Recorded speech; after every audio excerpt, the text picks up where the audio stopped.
Yeah, so All right. I took down the stream starting soon text, which means we're officially on stream. Yeah. Yeah. This is Musecast 14's Twitch channel. I'm your co-host Remix Sakura, and today I have a guest co-host with me. That's your cue. Yeah, hi. My name, I guess for the game, I'm Isto Teko. I'm one of the captains of the Ulda Gill Turtles for the Blitzball Menphina Madness bracket. Woo, best team. Yeah, right. They are the greatest team. Guaranteed to win this season. If not in just monetary, but possibly in the actual terms of winning by having the most points. But definitely monetary. Yes, we're coming to you from the Ruby Sea on the Balmung server, where this is the third round of games in the Menphina's Madness tournament. And of course, we're still raising money for charity, for To Write Love on Her Arms. The links for that will be going out in Yell chat, in our Twitch chat. So we're all doing this for a good cause as we have fun. And I always like to take a little time at the beginning to go over the rules of in-game Blitzball. So I'm going to bring up my browser.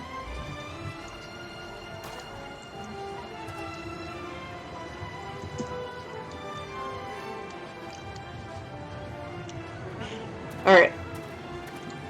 East, how would you describe the mechanics of Blitzball? I would honestly probably say the mechanics of Blitzball are something where it looks much more complicated than it is. It's largely in the end probably plays out best like a RPG with turn-based combat. So we will essentially what you'll have is you have your two teams, and then the main part is that each team has a center, and at the beginning of each game, the two centers will battle in order to get the actual ball, and whoever has the ball is designated as the ball carrier. From there, you will have the opposing team of the ball carrier act, and so their different members will all commit different actions, like deciding to either block or to block an enemy or to move into a new field to try and get the ball. And then after they have their actions and everyone rolls to kind of see the results of their things, the ball carrier's team will get to perform, and they'll kind of do their own actions in response as they need, whether they're going to try to block their own people or move into his own, and then the ball carrier will get to act. And it's just a repetition of those three pretty much until the game, until someone scores a point and they get to reset. So it's something like that. It seems like a very complicated process if you pull up the rulebook and you read through it, but when you actually play the game, you learn that it's really pretty simple. It's mostly just that we only get about a minute for each phase because we have to keep the game going. So I think a lot of people get kind of bogged down in the stress of needing to plan everything out within a minute and type it out and send it, and then do the different role contests they need to do. But each year, A-Gear and the team have made sure that the game gets more and more streamlined, so it's much easier to work with.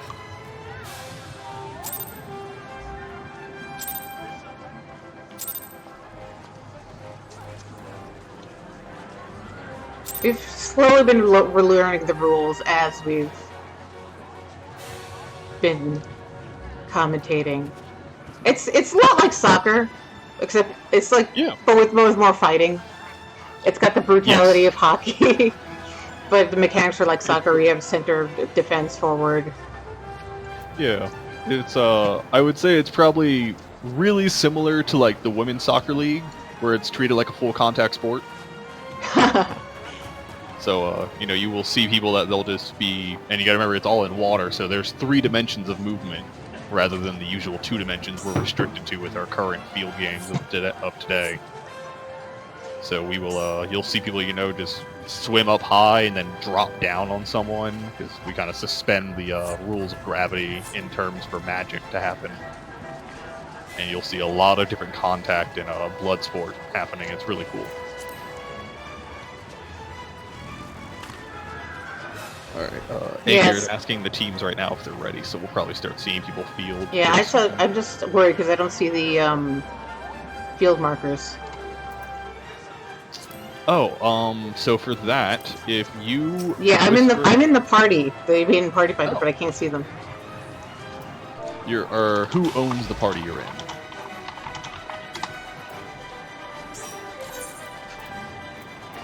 Like, who is your party leader? Because if it's not, you might not have the right person. I think it's another egg. It's another Aegir. Is that the person it's supposed to be? Yes. Okay. Here, let me okay. I was told to join another Aegir's party. Okay. Alright, so Aegir says, look for Aegir Hrelson. And he'll, when you join his party, you'll be able to see the markers, and then leave, and you'll still see the markers. Excellent. Those are vital. There we go. Yeah, they help out a lot. Okay, so now you should be able to, yeah, there you go.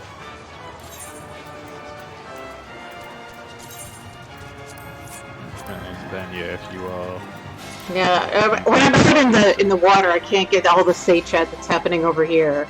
So feel free to relay anything interesting going on. Yeah, for sure.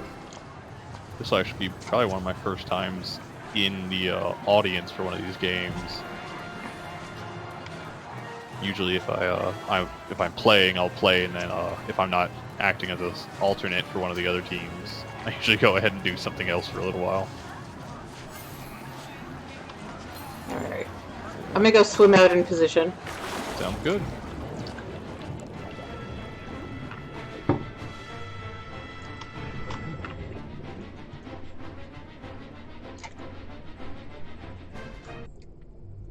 Try not to be blocked by this ref here. I might ask him to move. Yeah. They'd be more than willing to move if you need them to.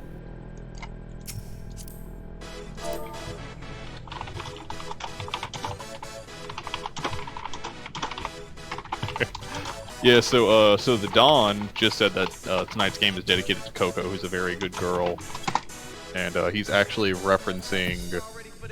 So Coco was the dog of Nicole, who is the team captain of the Royal Griffins, who is playing tonight. Actually got to play in this game, and her dog Coco just passed away last night. Aww. Yeah, so the game today is actually dedicated in Coco's honor.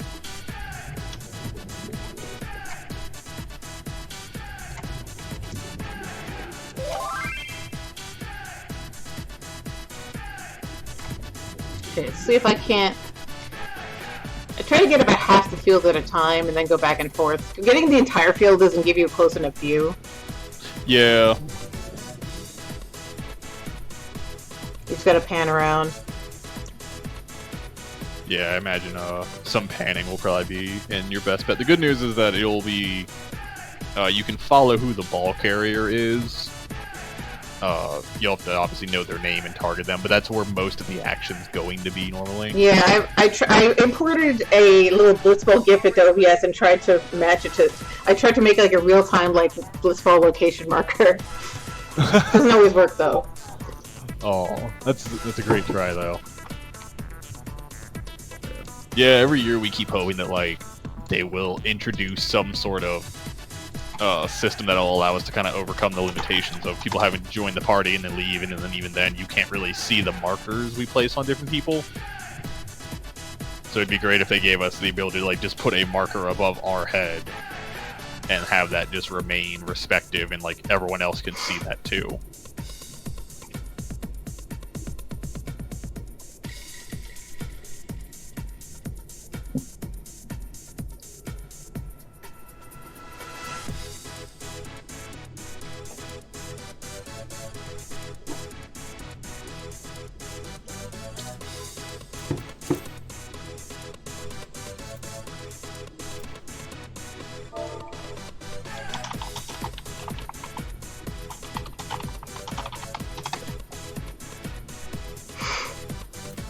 Oh good. Don Coconero has discovered horse racing. Or chocobo racing. Oh no, he actually discovered horse racing now. He's apparently found a four-legged beast out in the Far East, and he's made racing games out of them. So he has not only chocobo racing, but also horse racing. Alright, we're releasing the Kraken! Yes. Limsa is coming out into the field. Yep. It's actually funny too, so the Limsan team, the Black Abyss, is technically the third team that has existed for Lominsa now in 2 seasons of Blitzball. Yeah. Yeah, the first season when we played in the Major League, we had the Bloodsail Buccaneers, who were actually led by Dylan Thorne, who is the lead for the charity event that we tied to the season now. And at the end of the season, their team got kidnapped by the attempted second team of Limsa, who was then removed from the right to play because they kidnapped another team. So the Black Abyss is the third fielded team for Limsa, as they desperately try to get some form of championship to that city.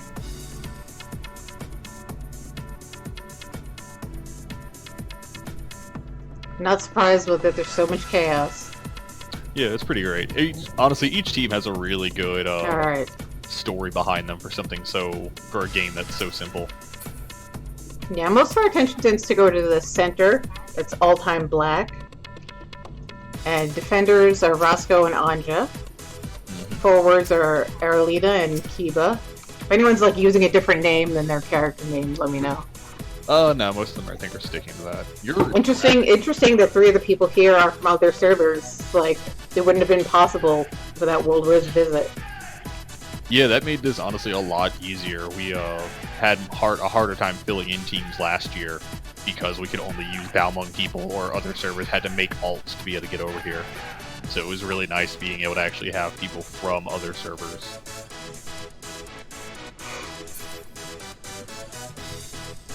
Alright, Limsa is defending goal 1.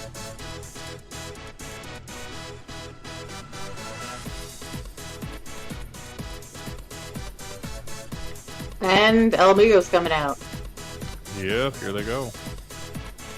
That glorious purple fabric.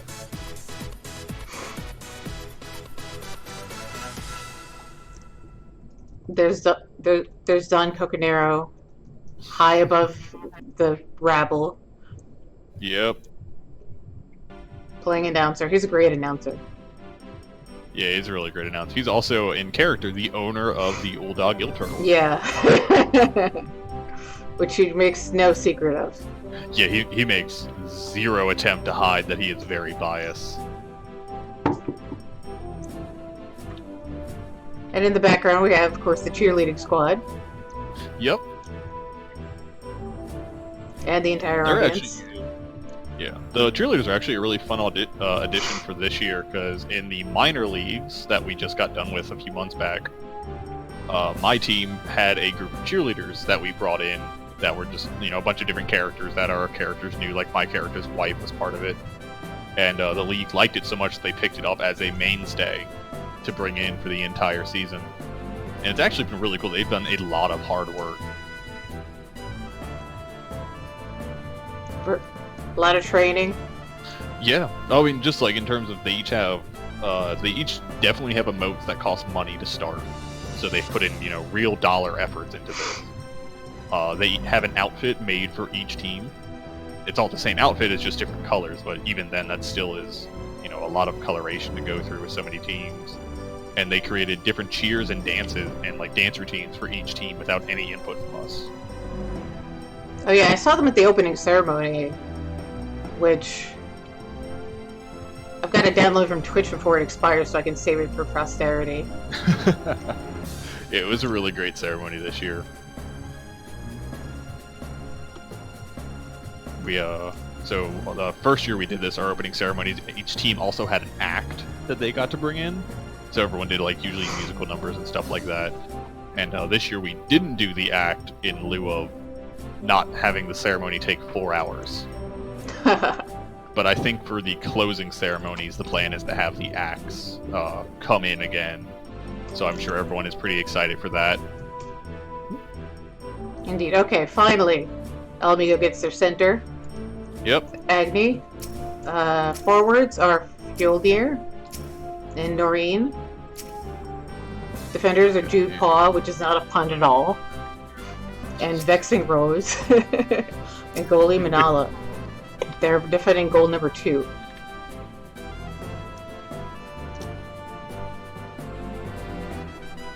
Are we about to blitz off?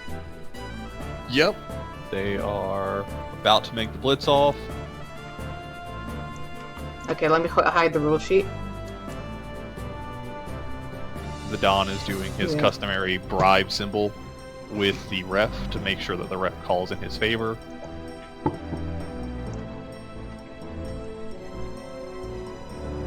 Thankfully, the refs cannot be bribed, but they make a lot of money attempting to be bribed.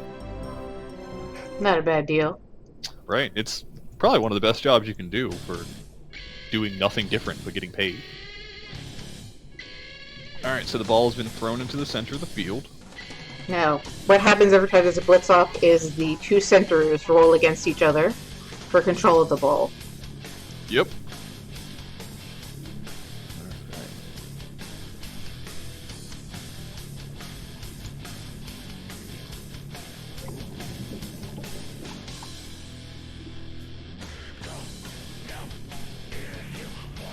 Oh wow, Agni got a really high roll there. Agni got a 941. That'll be near impossible to beat.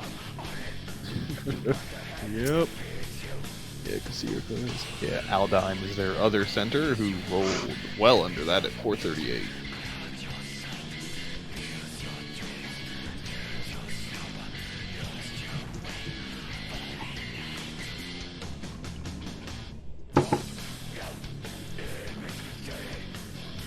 International terrorist Agni Isolde?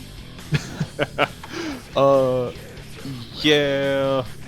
It's kind of one of the, so one of the gimmicks, I guess you could say, for the Alamegan team is a lot of them have interesting past. Just because the Alamegans at one point, you know, they had 2 teams last season, because they were split between the Imperial Alamigo and the, you know, quote-unquote free Alamigo. And so there was a bit of a controversy between there, and a lot of things happened that were technically wrong.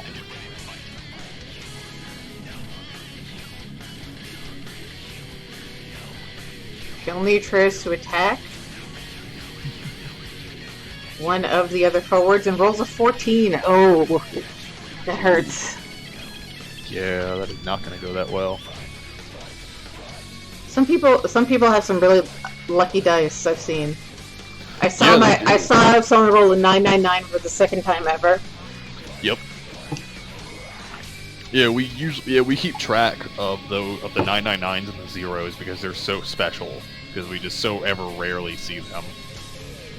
I know during the Gill Turtles and the Limsans game, the one that the Limsans won to get here, the winning goal that was, or well, not the winning goal, but rather the tying goal that was kicked by Altime. He rolled like a 980 something in like this last temp desperation kick, and we were all so mad that he made it. Because the Turtles were like, we're gonna win! And he just like kicked it in. We were like, yeah. Son of a bitch! And then they went into tiebreaker. Yep, and they smoked us in the tiebreaker.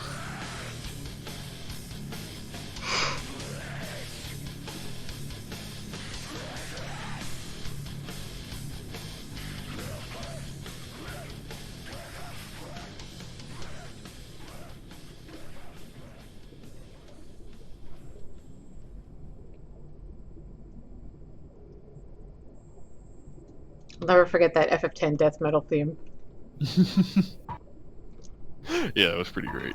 Teams do pretty good music selection.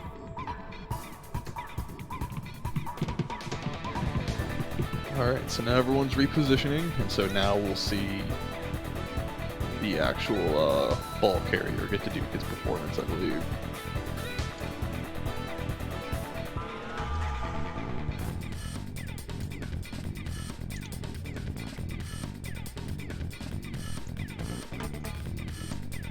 Okay, Agni is moving to A with the ball. Yep. I try to get close enough so that I can be in the range for the random rolls, so I know everybody's numbers. It's a challenge. Yeah, I'm sure. And the refs have to be close enough too, and neither of us have to interfere with the game. It's a whole thing. Yeah, it's a bit of a moving target, I'm sure. Okay. There have been like rolls from the goalies that I've just totally missed because they're so far out.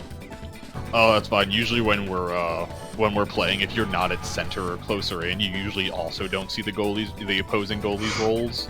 So we'll see our own teammate like try to make a score, and then we just kind of sit there like, did it go? Did it make it? And we have to wait for a ref to tell us so we can know how to celebrate.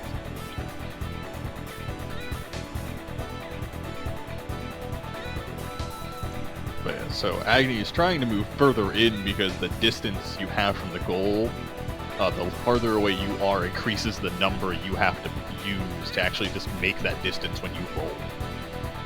So if he gets... Indeed. Yeah, so the closer and closer he gets, technically the easier it should be, but the RNG aspect of it all, obviously. Yeah, it goes in increments of 200. You have to roll over at 900 to score from C, over a 700 to roll from A, and such, and a minimum of 200 to even score a goal, I believe. Yeah. Oh wow, Anja just rolled another 999. Oh wow! You saw it here, folks. It actually happened.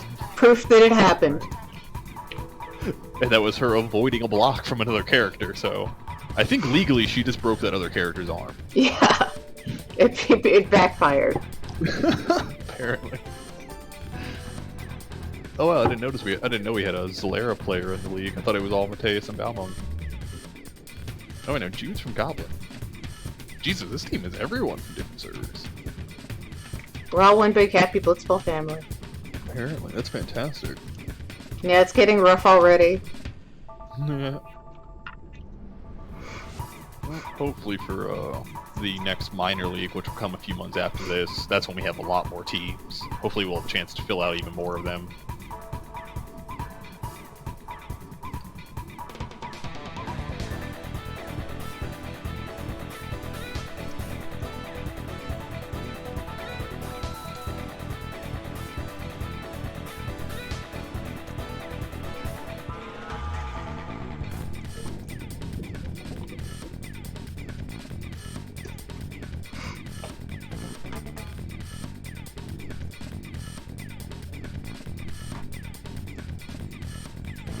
And over at C, everyone's climbing over each other, trying to get past each other. Yep. Yeah, so I imagine right now, while the Alamican Griffins while the Royal Griffins have the ball, they're probably trying to essentially gather and hold down as many of the Limsa as they can. Because their great fear is going to be that Agni's going to throw this ball at some point, and the goalie will catch it. And if the goalie catches it, they can give it to any of their fellow teammates up to B. And so the Griffins want to prepare for having every Limsa covered so that if the ball is thrown to them, they can instantly try to get it back. That's a good idea, but the goal becomes less defended because the fewer people in front of the goal, the fewer people to roll against. Attempt to block. Yeah. Yep. Yeah, it's really a giant debate for the blitzball players. We all have there's people who actually we all debate and argue what the best strategy is and things like that as an attempt to figure out, what should you do? Should you try to cover and prepare for failure, or should you just do everything you can to increase the chance of success, even if it means that failure will be more catastrophic in the end? And so it's a really big debate that people get definitely into. Well, that's a sign of a good game. Yeah. Though I know the Marvelous Mascots had their own theory that that if you saw their last game was every time they got the ball, they shot it. And they didn't score that bad. So it was watching that was kind of a time of, maybe we should adopt that strategy.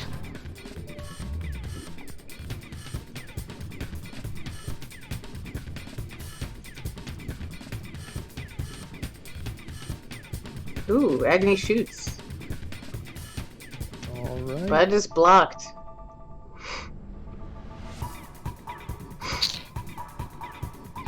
Now, will Roscoe intercept the ball? Let's see here. So, Agni was blocked. Was Roscoe holding Agni at the time? Let's see here. I don't think so.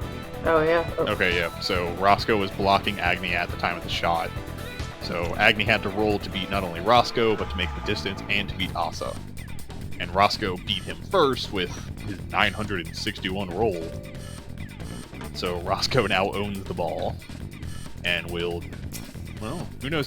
Don't know who he's going to be able to throw it to, because I don't know if anyone on his team is open.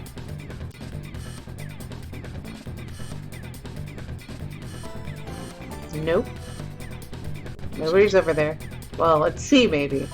Yeah. So Aldheim is going to try to get to B.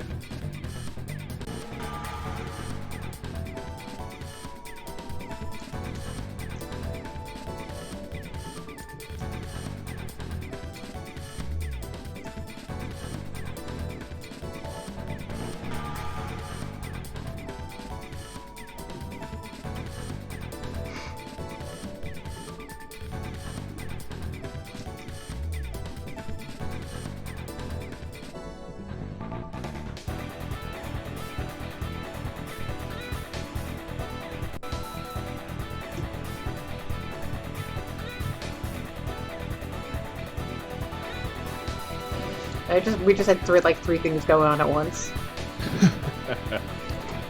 Yeah, that is the... Oh no, there is one Limsa player over at B. Kiba. Oh, wow. Oh, okay, so Kiba was the first. So they're duking it out. Yep. Yeah, so looks like Kiba... John Lear and Arlena are duking it out. Alltime and Jude Paw.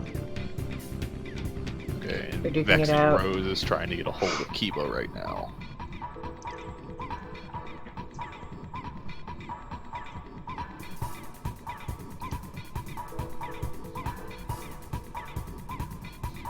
Oh yeah, because if Roscoe is able to get the ball over to Kiba and Kiba can remain unblocked, the B-2 shot is not a difficult one to make.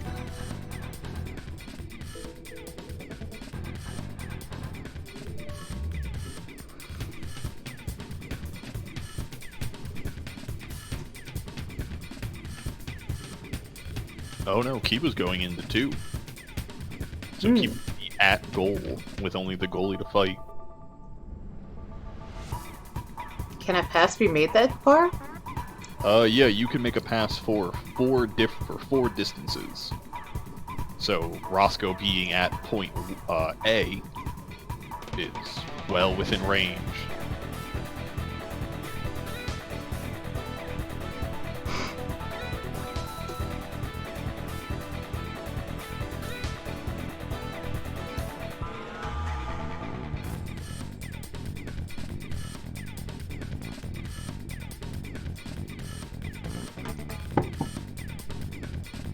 Kiba gets the ball. Can't believe it. Yeah, so now as soon as the next ball carrier round happens, in which Kiba's pretty safe, because the most Vexing Rose can do is swim to 2. He was not going to be able to swim and block all in one. So Kiba's going to probably go for that slam dunk here.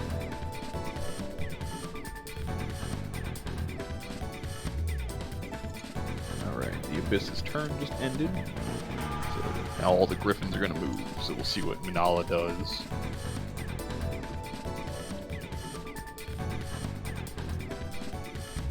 Ah yes. As the Don says, all of the teams have in-character and out-of-character sponsors. So Musecast is the out-of-character sponsor for the Old Dog Gale Turtles. Yeah. Which is why we're so biased. Yeah, but appropriately named Maelstrom Radio is sponsoring the Black Abyss. Yep. Yeah. Dylan did a really good job in helping. Because I'm guessing you guys didn't pick your teams. Oh no, we did. Oh, you did. Oh, okay. Yeah. Oh, then you guys did a great job of picking. Yeah. Yeah, I laughed when Dylan told us who our sponsor was, and she told me like people that were in it, and at the time I didn't recognize your name. But then he was like, oh, Emmy does it, and she's the person who does Nanamo. And I was like, oh shit, I didn't know they even ran a radio thing. That's awesome. Because I'd met her before through different events at my yeah. It's only been 3 years that we've been running our podcast. Yeah. About F14RP. Yeah, sadly I'm one of the people who just got late into podcasts, so I'm getting into a bunch of them now. It's okay. I think. It's okay. I forgive you.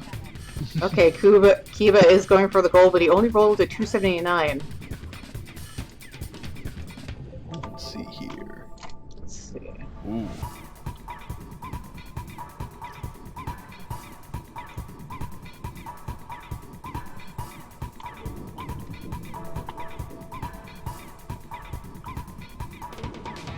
And I might not have caught the second roll. Yeah.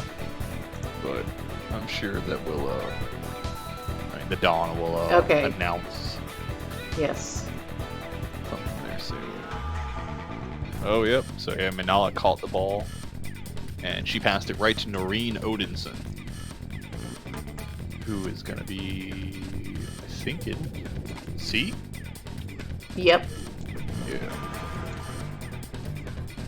But yeah, and Noreen is one of the All-Megan players that is somehow related to one of the other big names for G&G, Braggy Odinson, who's actually in All-Megan garb dancing behind me.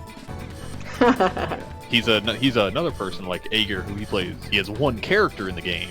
Plays actually a few characters, but he plays mainly one character. But that one character has like 30 different alts because him and Aegir play like multitude of different characters that are all partnered up in different ways, and it's amazing. Alcoholism is a serious disease. It is. They're some dedicated people with just all the events they run, and then just the number of characters that they carry with. It's insane, really.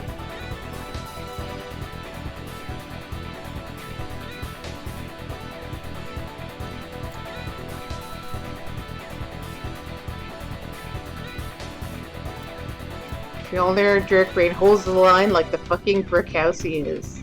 I like that one. Yeah. It's important to give those flavor texts so people understand who your character is. Yeah, I mean that's half the fun. Throughout the game you get to know the players' personalities and their styles. Yeah. Okay, so let's see here. So Aldheim just tried to headbutt Noreen, the ball carrier, and Noreen completely avoided it.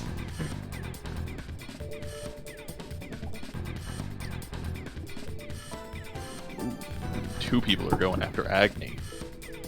They're probably trying to make sure Noreen can't actually pass the ball to anyone and make her deal with the challenge of getting to A, or she might take the shot from C itself.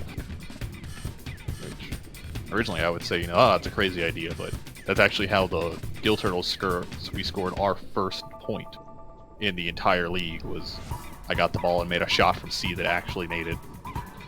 Yeah, people have been making some ballsy throws. Yeah.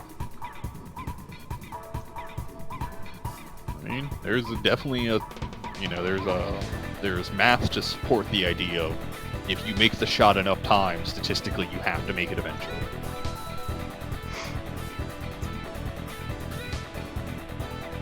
Especially with this season when we're doing a max point bracket to get into the final and the semifinals and the finals. There's a good theory to it. Like you have to have scored a minimum number of goals? No, so in the first season of the game it was just single elimination. For this season every team gets to play 2 games, and the total number of goals you get across both games will determine your position in the league. And so the top 4 or 6 teams would make it to the semifinals and then the finals from there. Noreen shoots. Okay. Ooh, 301. She rolls a 301. Yeah, it's not going to be far enough, so she's not blocked by anyone, so the goalie will be able to take it. Because we thankfully did away with the rule of if you made the shot and you failed the distance requirement, trying to judge where it landed in a zone. Because that became a lot more complicated than anyone wanted to deal with. So now if you fail the distance, you make it to the goal no matter what, but the goalie just catches it.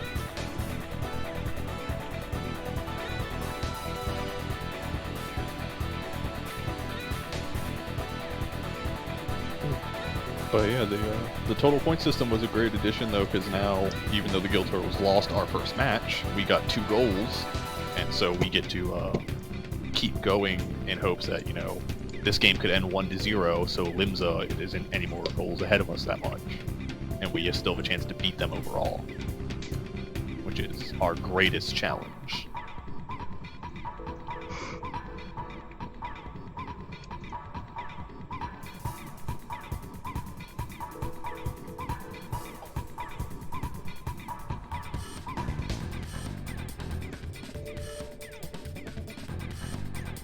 Oh god, Roscoe hid Namazu behind the Dawn.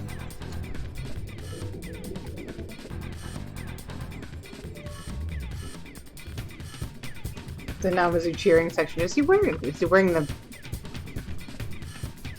Is somebody wearing a Namazu head? Let's see. I don't think there's anyone today that is. Not today. Not today. When the mascots play, you'll see it. Because on the mascots, they have each of them has a different headpiece, and one of their players, Lee Eileen Talon, plays the marvelous Namazu, so she wears the Namazu helm. And in irony, her character Lee Eileen is the one of the wives of my main character Leah Lore, and the player for Lee Eileen also plays Miranda, who is the sister of my character East, who I'm on today. Such a complicated web. Have you ever tried to make like a relationship chart? I haven't done it in this game. It would probably be a little bit more simple in this game, because thankfully it doesn't stretch out too far. The families have still largely kept unrelated in all but minor ways. But a lot of us originally actually met in World of Warcraft, and in there it was impossible because everyone was related to one another in some way. Just because we had played the game for, nearly 20 years. Womp womp. Yeah.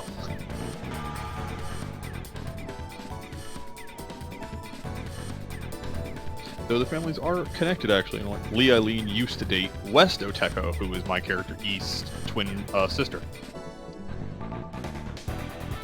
So there is some relation. That we all run a giant entertainment club company together. The Crescent? Yep. Yeah, West and Eileen actually founded that company with their friend May in WoW originally, and then they moved it over here to Final Fantasy 5 years ago. So when the game started. Pretty much, yeah. When A Realm Reborn started back up, we all kind of were getting slowly into it. So we would all, someone would sign up, play for a month, tell other people, hey, this is kind of a fun game, you should check it out, while WoW is in this kind of low period. And then eventually we all synced up and we're all playing at one time, and we all just kind of kept with it since then. So we've formed, we have 2 different companies now that we all kind of collectively help run together, and then there's a third one that we kind of also work with now called Golden Gill. But that's also now a Crescent subsidiary because there was a ruthless takeover. And I just want a chance to say those 2 words on the air, because that way Silas can't argue with me.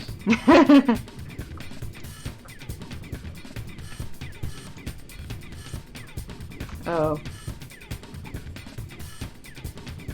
Ooh. Yeet, because yeet is a part of the Eorzean common tongue. Sure, guys. It is. It is a word that we got actually from the Namazu. Whenever they throw things, they say yeet yeet.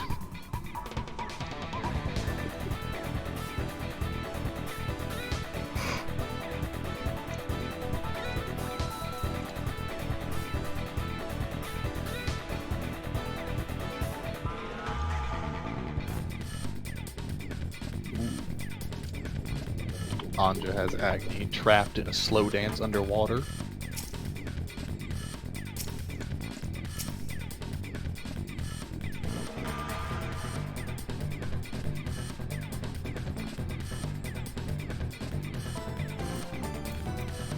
Roscoe aggressively undulates? That's how it works sometimes.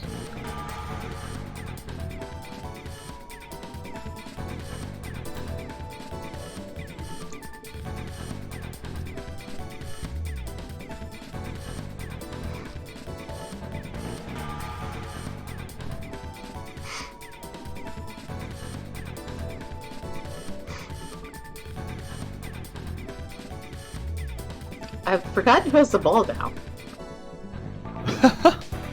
Honestly, so have I. This is why the blitzball marker Let's has see. mixed results, because sometimes you lose track of the ball. Yeah. Well, but then just anytime you move the camera, it's gonna get lost Yeah. in the weeds some, but that's okay.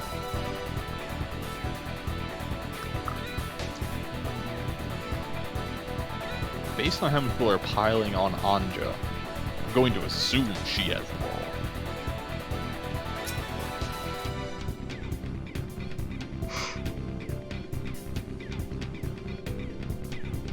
Alright, it's the ball carrier's turn though, so. Okay, Kiba actually has the ball again. I don't know when Kiba got the ball, but he's got it. And he rolled 469. He's in the goal zone. Again? Yes, apparently. The action is so fast-paced that we can't keep track of it. We try. Yeah, so it looks like Kiba made the shot, but he failed to beat Minala's roll, so Minala called it again. So the goalies are really on point today. They're, well, I mean, as on point as you can be with art when it's RNG, but they are catching everything.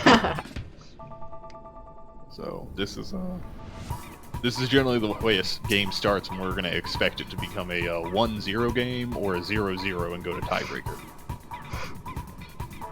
Which, from the Gill Turtles' perspective, would be great, because that means the winning team can only get one more point.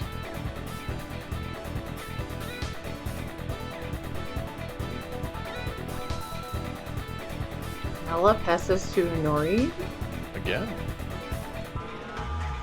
who is where? she should be in A, I believe. I think she's in that collection of people that are all kind of... That duck pile. Yeah.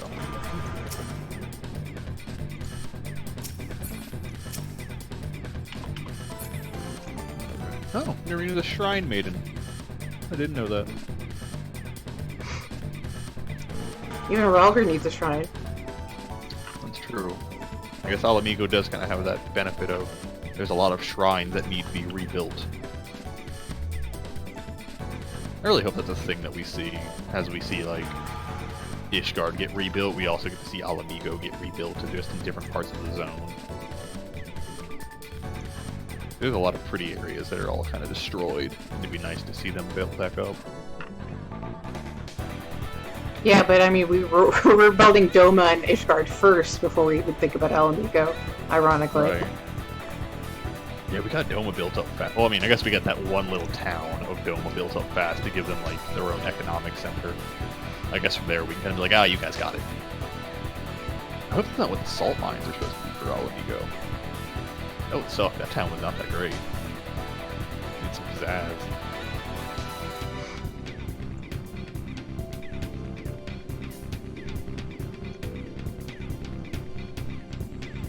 Alright, so Roscoe is moving. Oh my god, Roscoe pulled a gun on Noreen. Did those even work underwater? You know, if anyone had a gun that was going to work underwater, it would be the Limsa team.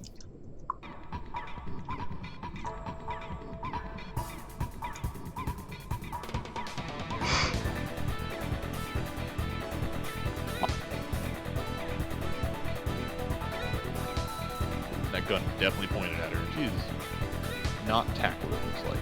This is unprecedented violence. I mean, you know, it is, okay, he's calling it an aesthetic gun, so it probably doesn't work, but that also might be a lie. Though, sadly, this is not the first time a weapon's actually been pulled on someone during a blitzball game. During the minor league, my character actually pulled a knife on somebody. And in an unrelated incident, someone else got stabbed. It was actually unrelated, too. Totally different person. But during a blitzball game. Yes. Yeah, people really wanted to drive in the whole, everything, anything goes sport for the minor league. They thought it would kind of be a bit funnier if the minor league put out more than, like, kind of put out more violence than the major league. which I think is accurate to sports in real life, but I don't watch a lot in real life, so.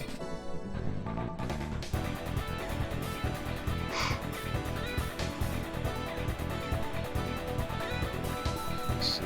Ooh. So Noreen took the shot. Rolled pretty well. Alright. But we don't know what the goalie rolled. This anticipation. An 866 though.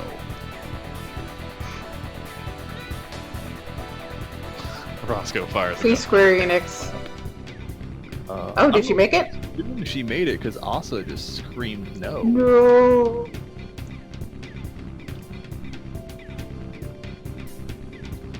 Go. So yeah, Mhigo takes first point.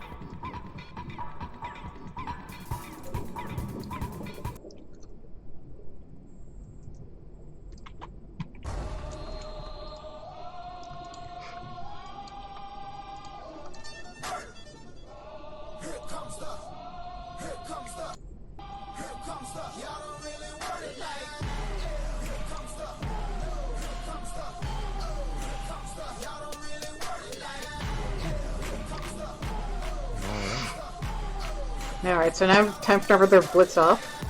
Yes, so now we're gonna get to the to another blitz off finally. This is exactly what the first season was like. I think the most points scored at all was maybe 2.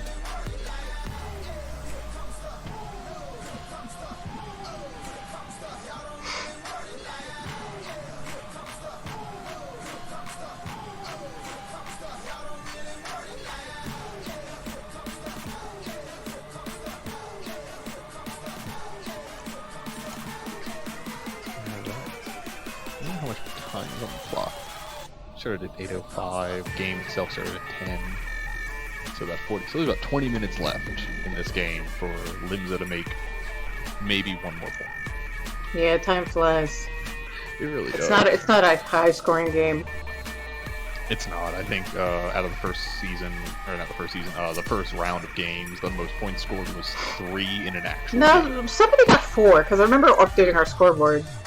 Okay. Wow. To 4. Okay. Might have been Kugane. Alright, that's awesome. I know during... Yeah, because I know for our match it was 2-3 at the end after a tiebreaker.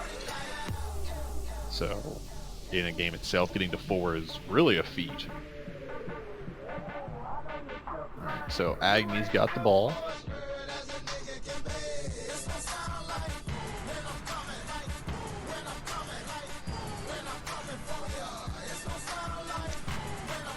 Oh, we got Brynhilde in the house too. Yep. I think we actually might have someone from every server on Crystal. There's a lot of them, though. Oh yeah, I guess there is. Just a bit. Who are all of our realms?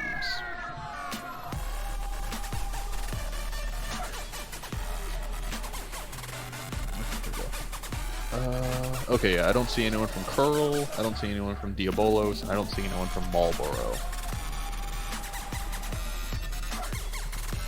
Maybe we'll get them next season. Oh, we could do a team that's from the first shard, and have it literally be people from different realms, or from different realms in the game. That'd be fun.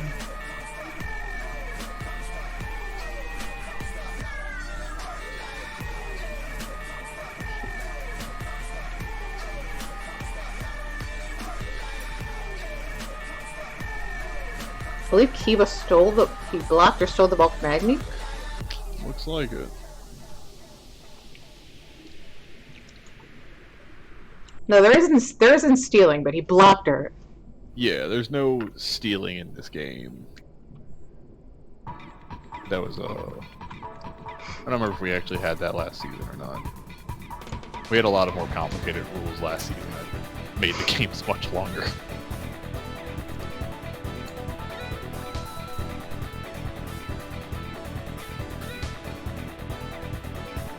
Oh, maybe he didn't get it. They're just arguing back and forth. Alright.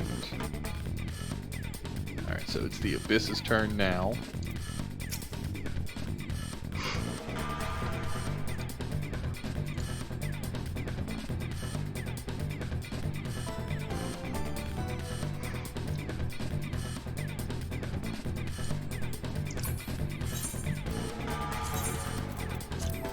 I totally forgot to turn off my HUD.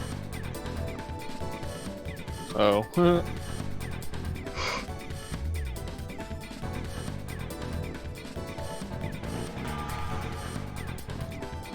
Nobody saw that. Nobody saw that. It's okay, just everyone knows what your hot bars are now.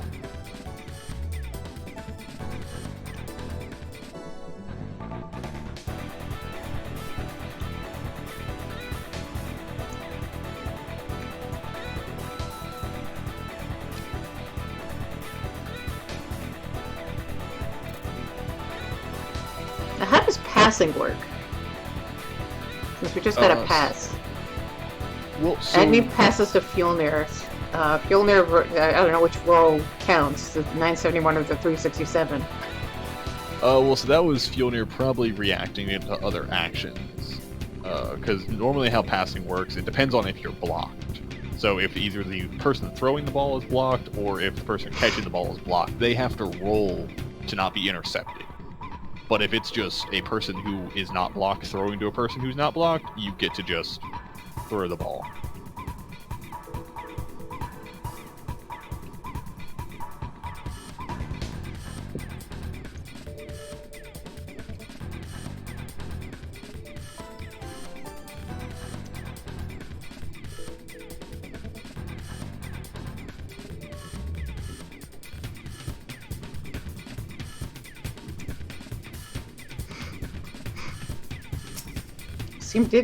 Somehow Kiva stole the ball, according to the Dawn.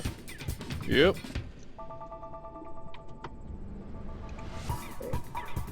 Whenever I move the Blitzball GIF, it's like, oh, we got a subscriber. Oh, yay. Thank you, MF Blau. Welcome to the Musecast family. We need a new GIF for that. It's still the default GIF because we're just like, this is like the first time we're getting subscribers. But the noise that plays when we get a follow is the noise that it makes when you join the Immortal Flames. Oh, that's good. So do you guys just have a lot of Ul'dah themed things because secret things. We're just fangirls. Okay. I didn't know. I was like, is it because like the Sultana is in your group? Is that it? Are you biased?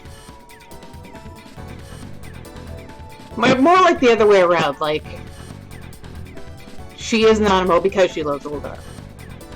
Ah, okay, that makes sense. That is the first time I think I've heard someone be like, no, yeah, I loved Ul'dah like on my own. Everyone else is like, no, it's a capitalist hellscape. It scares me. But it's the most fascinating. Ooh, we got another. Now you can hear that noise. We got a follow from Aegir Ward. Oh, that is that's Aegir. He's the guy who runs this entire session. And another one from Lord Itetsu. Thank you so much. Anyway, what did we miss? So far, not much. A lot of looks like blocking and stuff is happening. The Griffins just ended their turn, and the Abyss are about to start on theirs. And Agni has a bomb.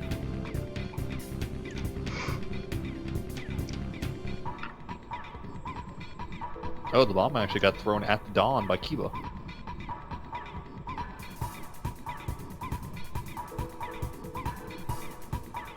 We're getting JoJo's references. Yes, we are. I'm glad it's coming from Roscoe, though. He's someone who has the build to be a JoJo reference, to be honest. We got a new follower, Tiggy-ish. Yes, I am going to call out every single one, because I'm that appreciative. Well, I mean, isn't that the thing? Isn't that what you're supposed to do as you run Twitch streams and people? Yeah. You gotta express how happy you are about it. It's a good plan. Everyone should be following the channel, obviously.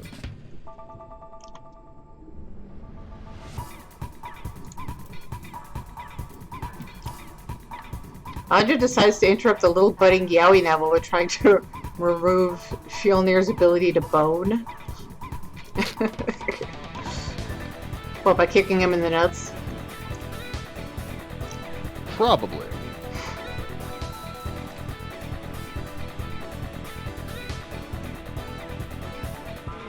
As the game goes on, you'll notice the emotes get more and more ostentatious.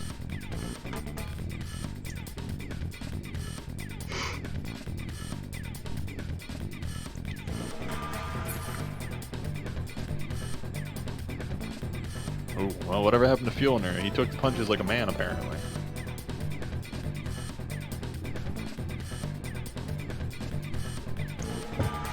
I want to know what's going to happen to that bomb.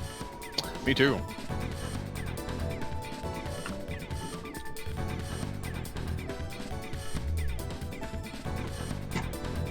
I like how Noreen does her emotes. She actually has some flavor to them, but then in brackets just says the symbol of what she's doing. It's a very nice way of doing it. I should pick that up for myself.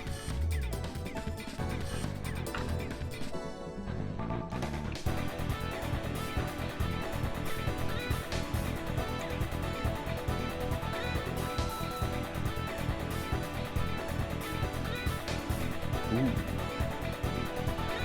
Jordan got a pretty high roll with his block there.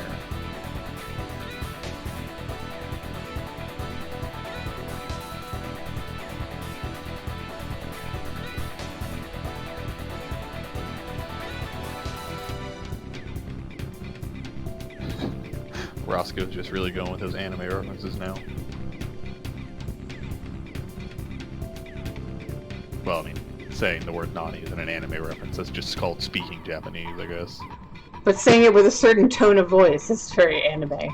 Yes. If we're going to assume that's the tone he just used based on previous context.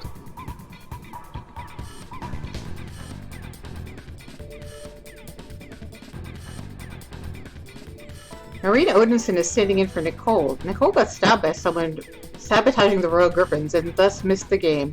So knowing which team they were from, Agni murdered them before they could be questioned brutally. So is this like a Tanya Harding situation?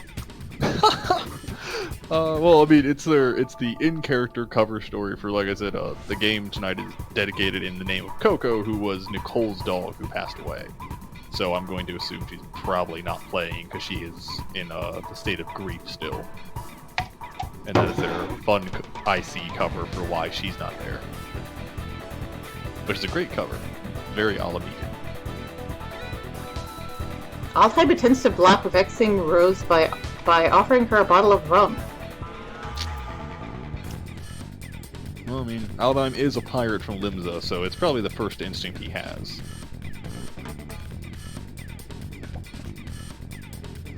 The real thing will be to see, since Vexing Rose is a Rogadin, how much rum would she need to become intoxicated to start?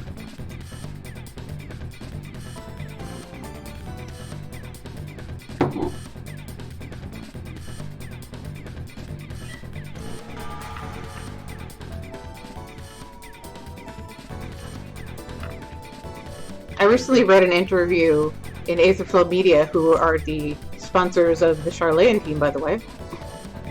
And they were talking to Koji and Oda. And when asked what character they would like to meet, what character from the game would they like to meet, Koji's like, I want to have a drinking contest with Merlin. He's like, I'm going to lose horribly, but it's going to be the most glorious 15 minutes of my life. That would be a pretty great. And I was like, oh, so Noreen shot for the goal, but rolled severely under. It looks like she was unblocked at the time. Just got bad luck. Yep, so the Limsan goalkeeper is going to catch it again. And safe bet she'll probably throw it. Well, she might actually throw it back to Kiba. It seems like he's the designated Limsan goal attempt.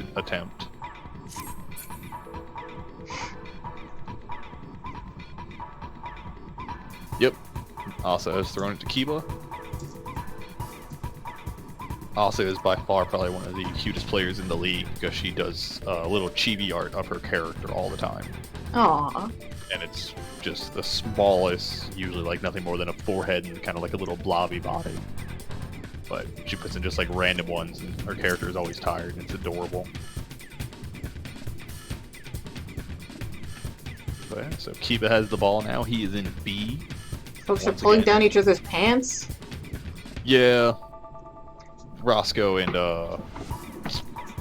Pioneer have just really gone into with one another. I think at this point they stopped playing the game and they're just trying to see who can win.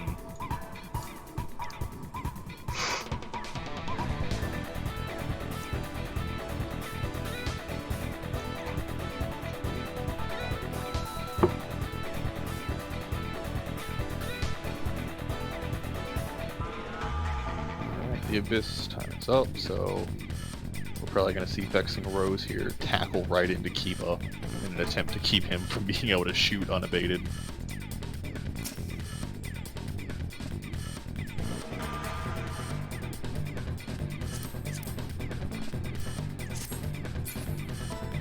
Pioneer has revealed the reason why we don't have an all-dragon team yet, because he's apparently killed them. Oh, but Roscoe's killed Primals. They're really throwing down some accolades here.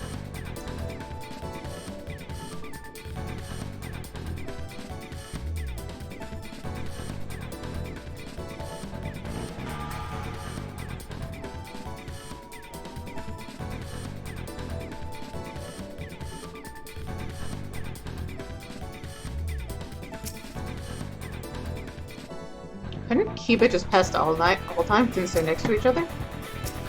Yes. So if everybody goes after him, they'll just pass. Oh yeah, that's the thing. Kiba shouldn't have passed, because it wasn't his time to move yet. But strategy-wise. Yeah. Thanks. Right now everyone's been repositioned. Amazing. Alright, so now it's the ball carrier's turn.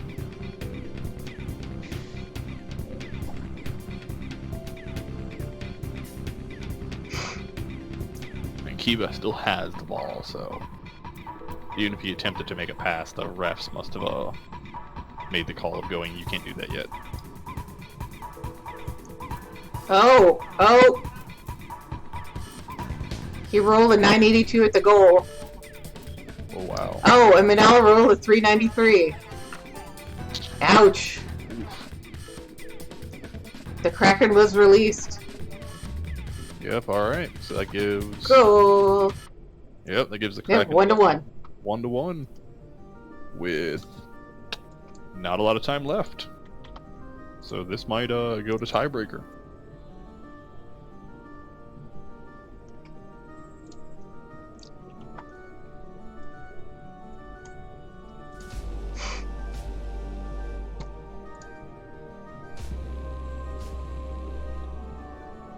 And music from the Pirates of the Caribbean plays in the background. That's exactly what it should be.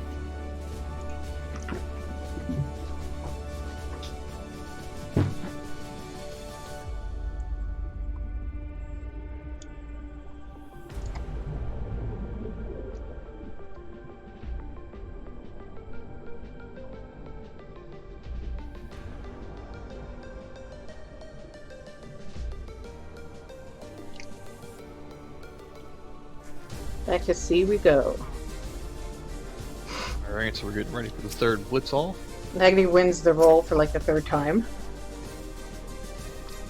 Oh, and the Dawn has thrown the bomb to the center this time.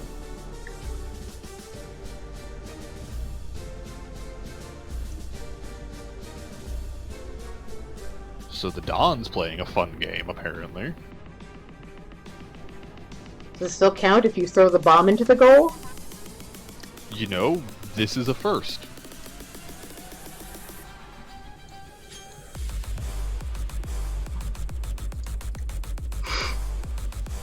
Though, I mean, Agni doesn't seem bothered. He has called it Bombi.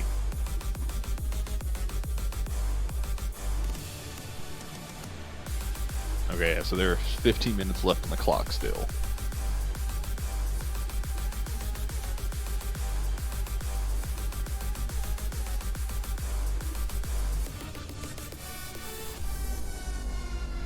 And good news, the crowd is very excited by the prospect of the game being played with a bomb. So that might be the next, maybe that'll be the next great addition to the game is, instead of a blitz ball, it'll be a blitz bomb.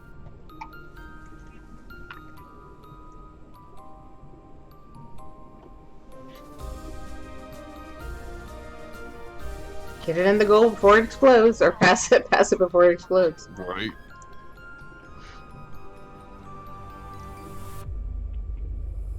Pirates. Especially with Agni having the ball, this is going to be a pretty crucial moment for them to try and make one more goal. And just really hope they can prevent it. All-time rules of 23. Oof. Womp womp womp.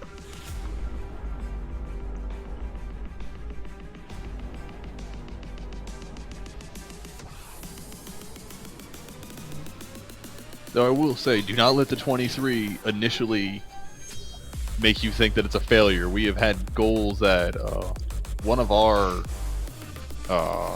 tiebreaker goals, someone kicked a 14 and the goalie rolled a 7. Oh boy. And so we were just kind of like, that there is no fucking way this happened. And it was like the reason why the Turtles lost. It was insanity. Burn Jesus was not with you. It was not.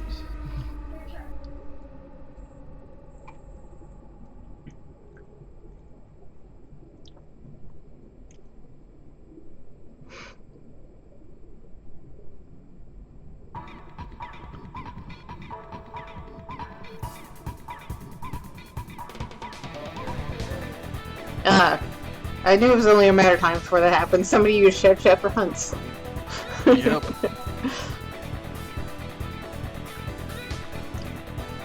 Alright, so Agni has shot the ball. Ooh, 290 though. She's being blocked by Aralina, who rolled a 936. Alright, so Aralina has taken the ball then. Yeah, with 936, Ari is going to go ahead and manage to steal the ball. I mean, at this point, she might go ahead and shoot too. Oh, but Agni lit the bomb.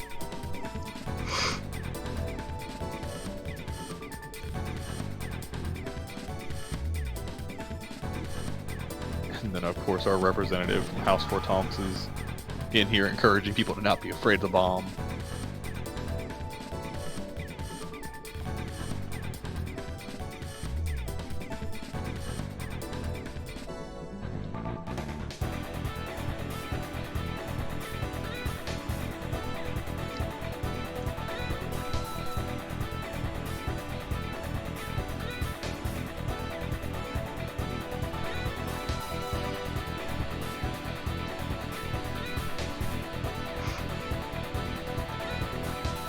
I always love when people have their players' profile kind of set to say, I'll talk about how they're here to make new friends, because I feel like it's someone joining like MMA and be like, yeah, I'm here for fun and to meet people. Yeah. Yeah. You're gonna get to punch all your new friends. Yeah, right. I guess best friends are forged in bonds of blood or something.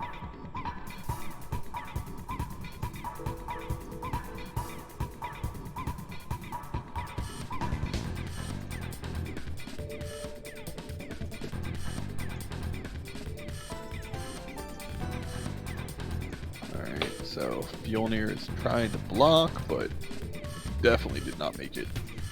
Agni tries to block.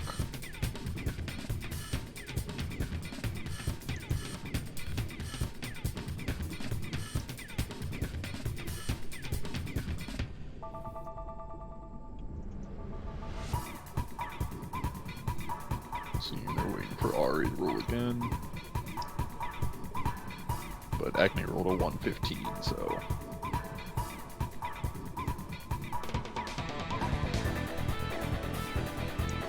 Oh, no, actually. Arlana is safe because Kiba counterblocked Agni's block. And won. So Agni wasn't even able to block Arlana. So she was protected. That's what all those rolls in a row were about. Yes. Oh, yeah.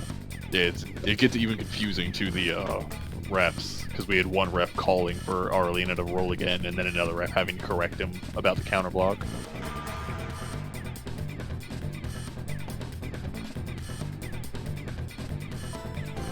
Are you about to play Overwatch? Okay. Are the players and the refs are in a party or alliance or in a link shell or something? Yeah, we have a link shell. Yeah, so there's a link shell that's all of the Blitzball players and then all of the refs.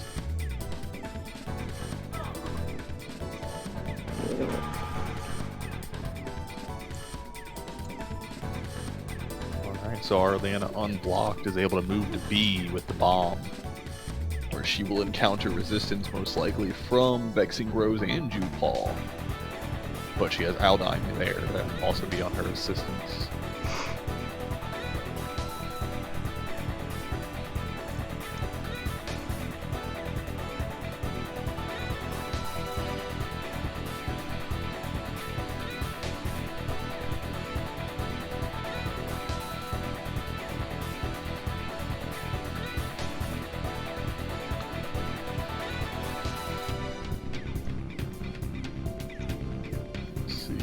Alright, so Aldine tried to block Jude, but failed.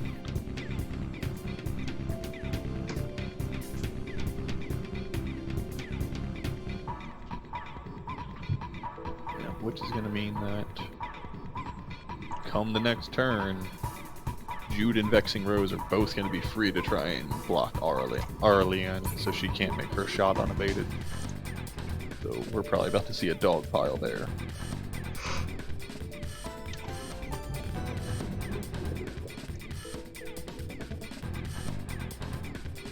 Don always trying to make the game more exciting, because what's better than with bombs? It wasn't his idea, though. I mean, yeah. Alright, and Agni is going to chase the bomb.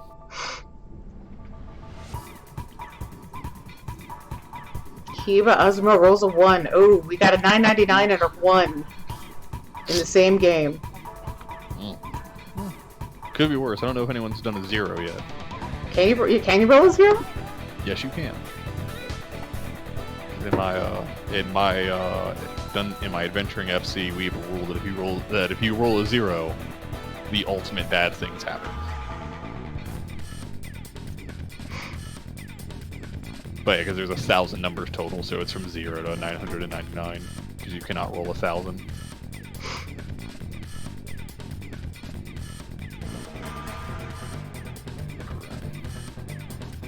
So Jude has attempted to block Ari there,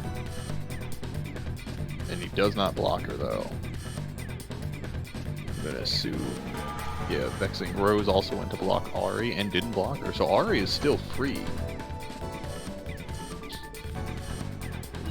So most likely we might see Ari here go ahead and actually either make the shot or swim to 2 and be right up in the goal zone.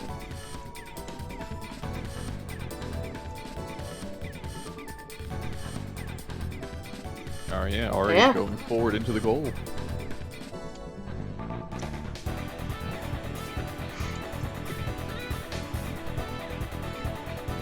But if I notice on the other side, Noreen is getting herself in position again to be as close to the goal as possible. She's in A right now.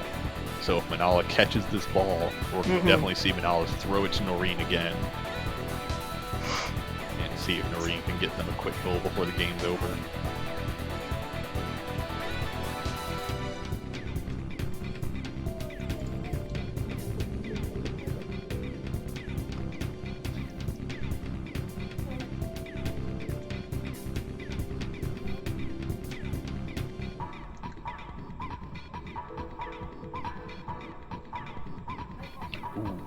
It looks like Roscoe's going to get that block onto Noreen there.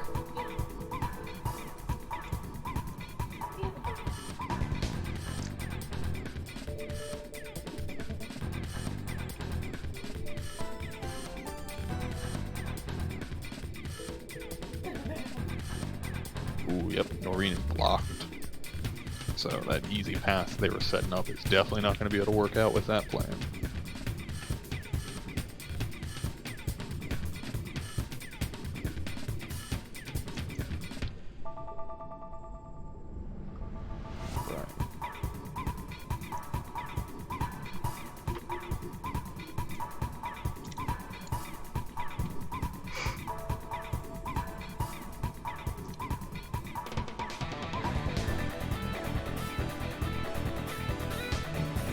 violence is increasing the closer we get to the end of the game. Yep.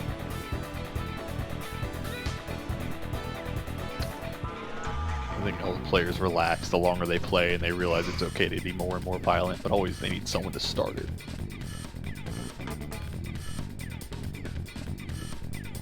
Ooh, seeing some high rolls here though, the 900s. And then a 10. And then a 10. There's always got to be something to balance it out. Oh, I think that was Aldime's roll in response to Vexing Rose. Which I think means that Aldime just got, like, destroyed. Alright, here comes the ball carrier's turn. Aralina is probably going to go for that slam dunk shot.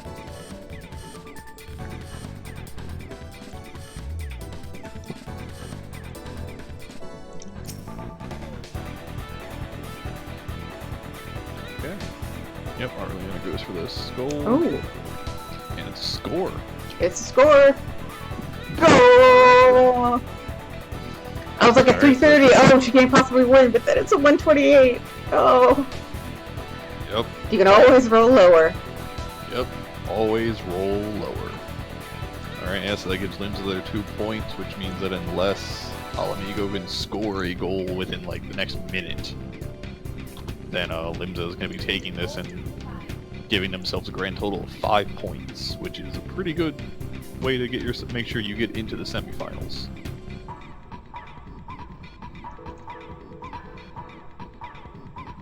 Which means the Guild Turtles are going to have to score at least 4 points in our next match, or else we're never going to catch up.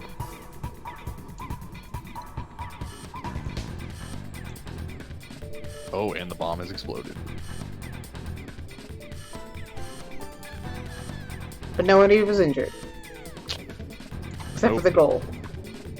No blitzball players were injured in the making of this explosion. Just by one another.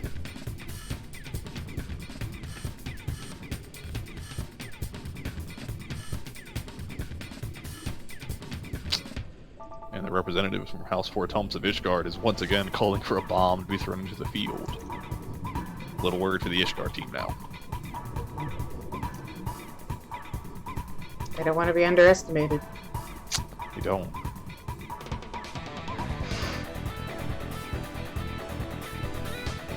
We'll give it to him. It does make the game a little more exciting knowing that at any moment the Blitz bomb could explode.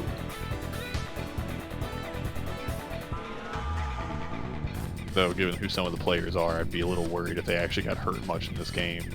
Because the Dawn has already been threatened before by players. And has been forced to walk back words. I don't know if he wants to have to do it again. He's been forced to walk back what? To walk back different things he's said about players during the opening ceremonies as he talks about different facets of their lives. Last season, he made the mistake of talking about the insinuation that a certain player was a drug dealer. And then in response, the Don was sent scary men to his Honeydew Inn and was told not to say those things and to take it back.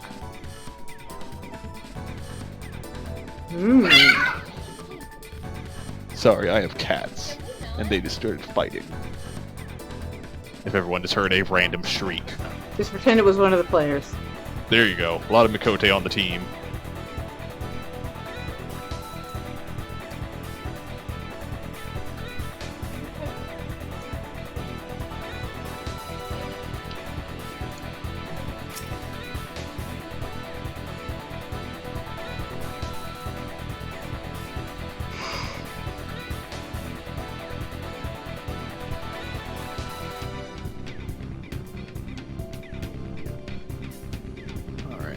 So the Griffins are starting their turn. Fjolnir is going for the block on Altai.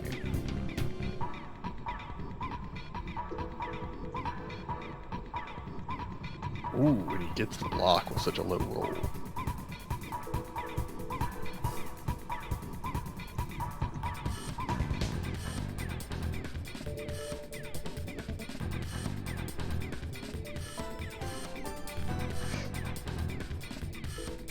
Alright, Agni gets a block onto Altheim.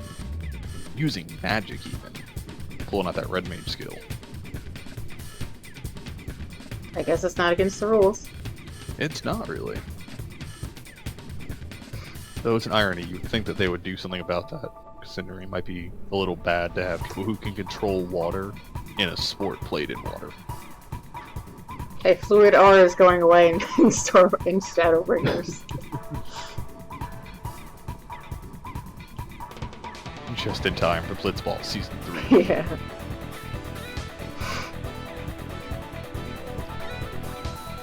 There's an enormous pileup at sea. Yep, everyone is dogpiling on to try and mess with the ball carrier. Oh. Let's see here. That was not a big Washoi. That was a small Washoi. Oh. Yeah, with a 33. Both of the people blocking him managed to beat him, but Agni got the sex number. Yeah. Last time someone rolled a 69, there were like 7 people that immediately said nice. I feel like it's just a requirement at this point. But yeah, so Fjolnir is taking the ball. Like, just right out of Altheim's hands. I think he like took a tooth and something with it too. Rises up like the mountain and snatches the ball. Alright, so I'm imagining that we're gonna see... Oh, is that the buzzer? Oh, you know what that is? Here, I thought they would actually give a little bit of time, but, you know, I guess on the other hand, they can't really keep giving time as it goes on. Or else the game will just keep going forever. So yeah, Lominsa is won. Ooh, Limsa wins their second game. Yep. So giving them a grand total of 5 points. So they are almost a shoo-in for the semifinals unless every other team does ridiculously well.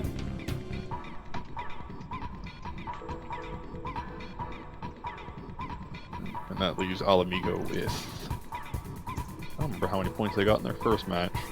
I don't think it was a lot. So they might only have like 2 points total, which is the case and they're not going to make it to the semifinals.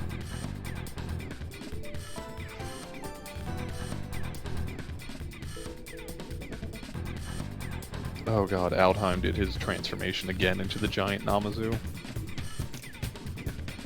Good game, yeah. Good game, yes, yes. It definitely was. But I gotta say, Altheim doing that Namazu transformation in his first game against the Gill Turtles was especially scary, being the other center who was facing him the whole time. You got scared that mask. Oh yeah, he just, out of nowhere, suddenly giant Namazu fighting you, and it's just kind of like, oh god, why?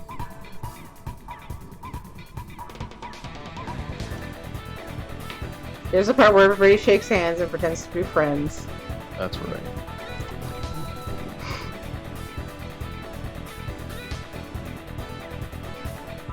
Though it isn't good fun that all the Blitzball players do thankfully actually get along pretty well. Minus the Garlemald team. Everyone's kind of hot or cold Yeah. with the Garlemald team.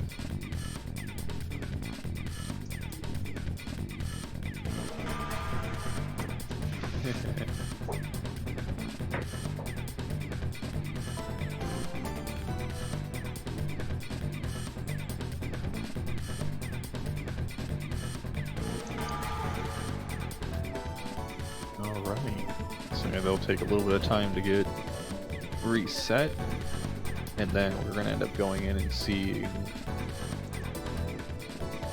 our next team. Time for the camera to go back to the crowd. Yeah. Yeah, we're going to get ready for Kugane versus Garlemald.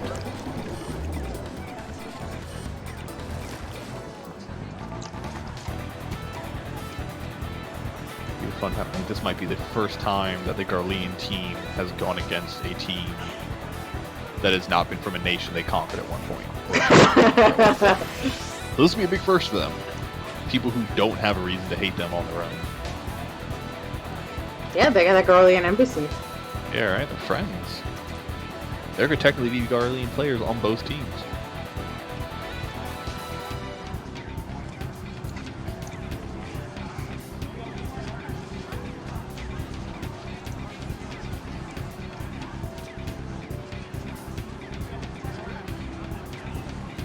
Over here we got Garlemald team standing all serious business and not talking to anybody.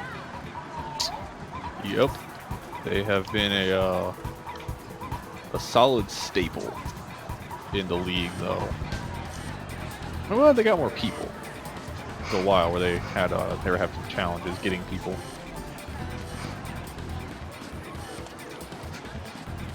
They were actually really great in the first season of Blitzball for their performance. They abducted the performer from a different team. They abducted Sabo, if you guys have ever seen anything from her. She's a musical artist in the game that has a lot of really good shows. They're just totally not even speaking to anybody else who's out there mingling.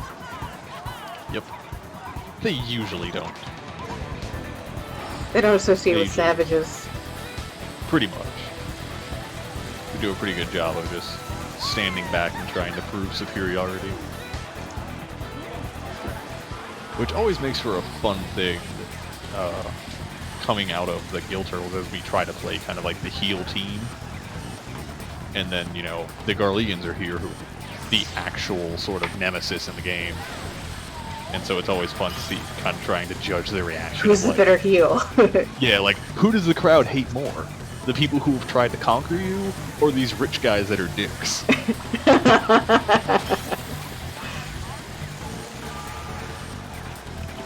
see here. I know the Garleans are using one of their alternates because Aegir is on his Alexander mount. Yes, cheer for the camera, everybody. Let me see if I can find. Yes. Let's go visit the Kugane. Let's go visit the Kugane Crushers, so they're looking a lot more friendly in their yellow and rainbow outfits. Yep. You know, Kugane very peaceful and on the fence. Don't like to take stands.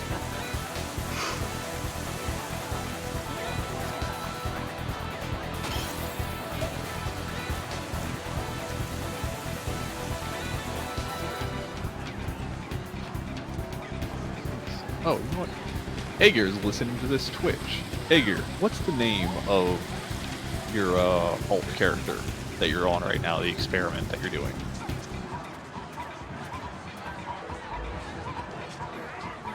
It's playing like Experiment X and then some numbers. It's like a wacky Garlean experiment where I think he is fused to a robot or something like that. Okay, he's playing Subject 7139. So you'll see him on his giant Alexander mount here in the back, protected by the other Garleans. Or they might be protecting us. This could be a monster that's going to go on a rampage situation.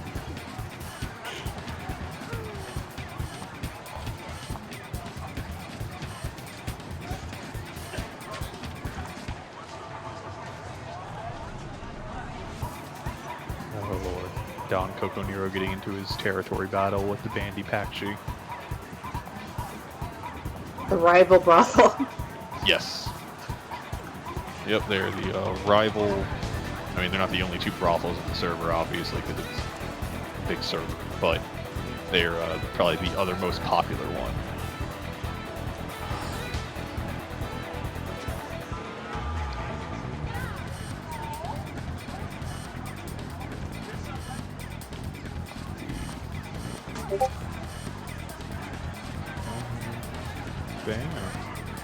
Ooh, I just got a Discord message from Roscoe saying Roscoe says hello.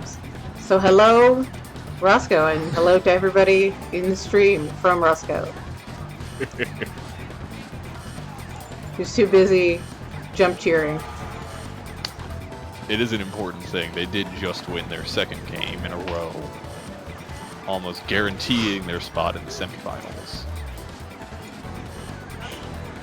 So, you know, pretty good reason to cheer.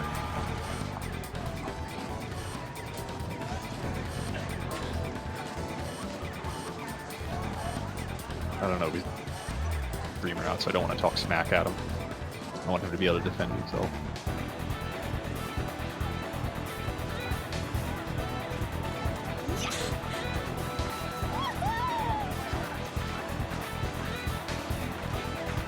They're doing the ready checks for the teams now, so we'll start to see them fielding here soon. Alright, the commentator's gonna go take a quick AFK. Feel free to, say whatever you like while in my absence. Sounds like a plan. Let's see here. The Garlemald all look ready. They've got their 6 players prepared. 2, 3, 4, 5, 6. Yep. Kugane is all ready with their 6. So we'll see some fielding teams here soon.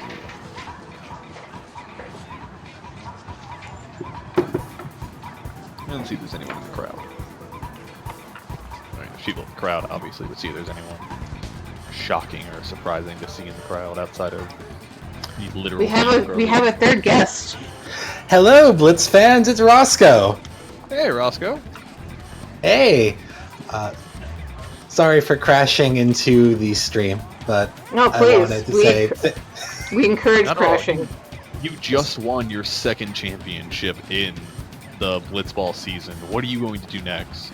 I'm going to Disney World. This is like the halftime interview, like player interview. We're now on the Real Sports Channel.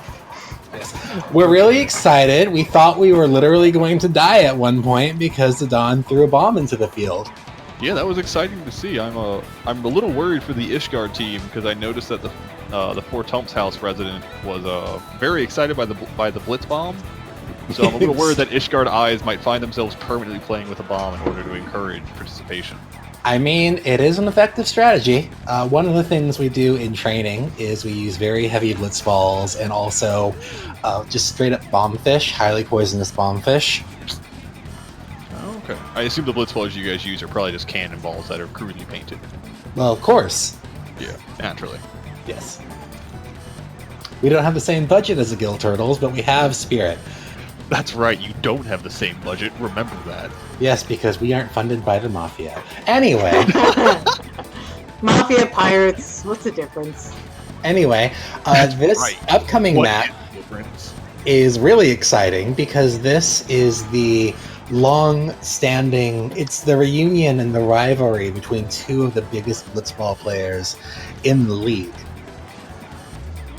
So on the Kugane side, we've got Blappa, everyone's favorite blitzball player. And on the Garlemald side, we have Igar, Blappa's former teammate on the Salt Barons, and also, they haven't really been agreeing on their individual choices of teams after the Salt Barons have disbanded, so this is going to be really interesting. Yeah, so in the avatars to watch, Aegir is played by another Aegir, who is different from Aegir Helson, who will be playing the experiment. So another Aegir, and then Blappa is played by Bragi Odinson. So wasn't there an Odinson in the last game? Yes, there is Noreen Odinson, who is a shrine maiden.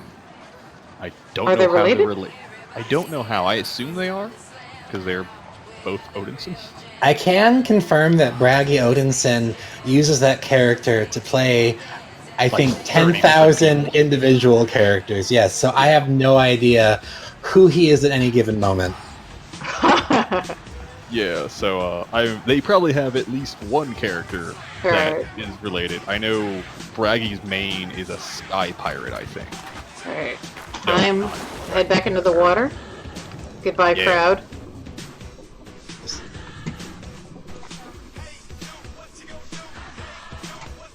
As I play the Space Jam theme. Yeah. Do you mind if I hang out and chat with you and I join your don't mind commentary? it. I don't mind at all. You're gonna be giving your own commentary. Oh, this is going to be exciting. That's right. You don't know what you're getting into. It's the commentary of a champion, people. Like, not a monetary champion like it matters, but, a champion in a game that's fake. A game that's fake within a game that's fake. Exactly. We just don't bring up the second level of fake, because the monetary game is also in a fake game. And the Guild Turtles have to feel like they're winning at something. So this is going to be a very interesting match. Both sides have probably the most experienced blitzball players out of character in the league. A lot of returning players from the first Menphina Madness. Yep. along with two of the people that helped develop Menphina's madness itself. Indeed. Blappa, in particular, is known for having the craziest roles in Blitzball history. I would not be surprised. Obviously, it's all random chance, but I would not be surprised if he got a few 900s in this match. I joked last time he played that he had lucky dice. So it's actually a great irony for Braggy when we do different D&D events and stuff like that. His rolls are pretty much always on either end of the spectrum. He will roll absolutely terrible rolls in like the 2-digit to 1-digit range for anything. Or he will roll like 900 plus without fail. That's pretty consistent for what I've seen. Yeah, we don't know what it is, but there is something about him that like the game has just decided he's either going to fail miserably or succeed beautifully. The middle of the bell curve just does not exist. It does not. Not for Braggy, anyways. The rest of us are stuck there. It's unfortunate. So during the Blitz Tour Speedway, how do you say that name? S.A.? You see, I'm not... Asa, that's how you say it. Thank you. I'm really bad at pronunciation. She was paid a lot of gil to give people brain damage. That does sound like something people would pay for. Alright, so the Garlean team is fielding, doing their very slow and direct walk. On the Garlean team, there is Kalia, who is adorable.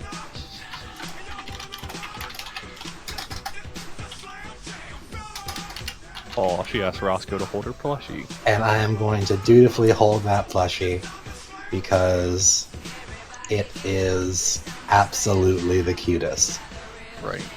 Yeah, it's also the terrifying thing about the Garlean team in character is that like half of the team is children. Yeah.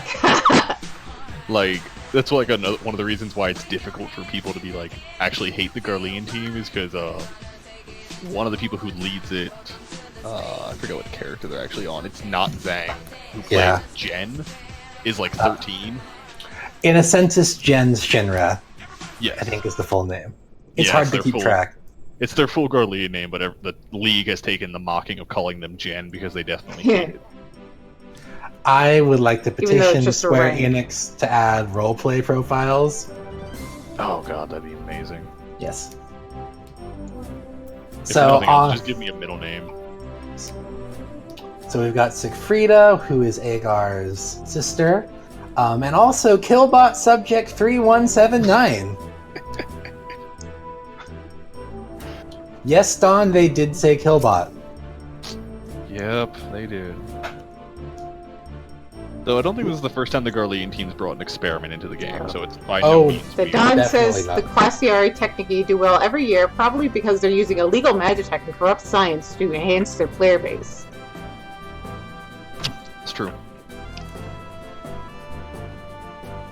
I do have to wonder how many of the Garlean teams are part of the Populares versus the other Garlean Imperial group.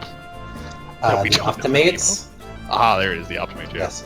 Yes, that's a good question. I hope most of them are Populares. We can, I'm gonna bet money that Jen isn't. Oh, I would not take that bet. Now, we can see that because they have a robot on the team, they have gotten early access to the new Machinist revamp, which is very important.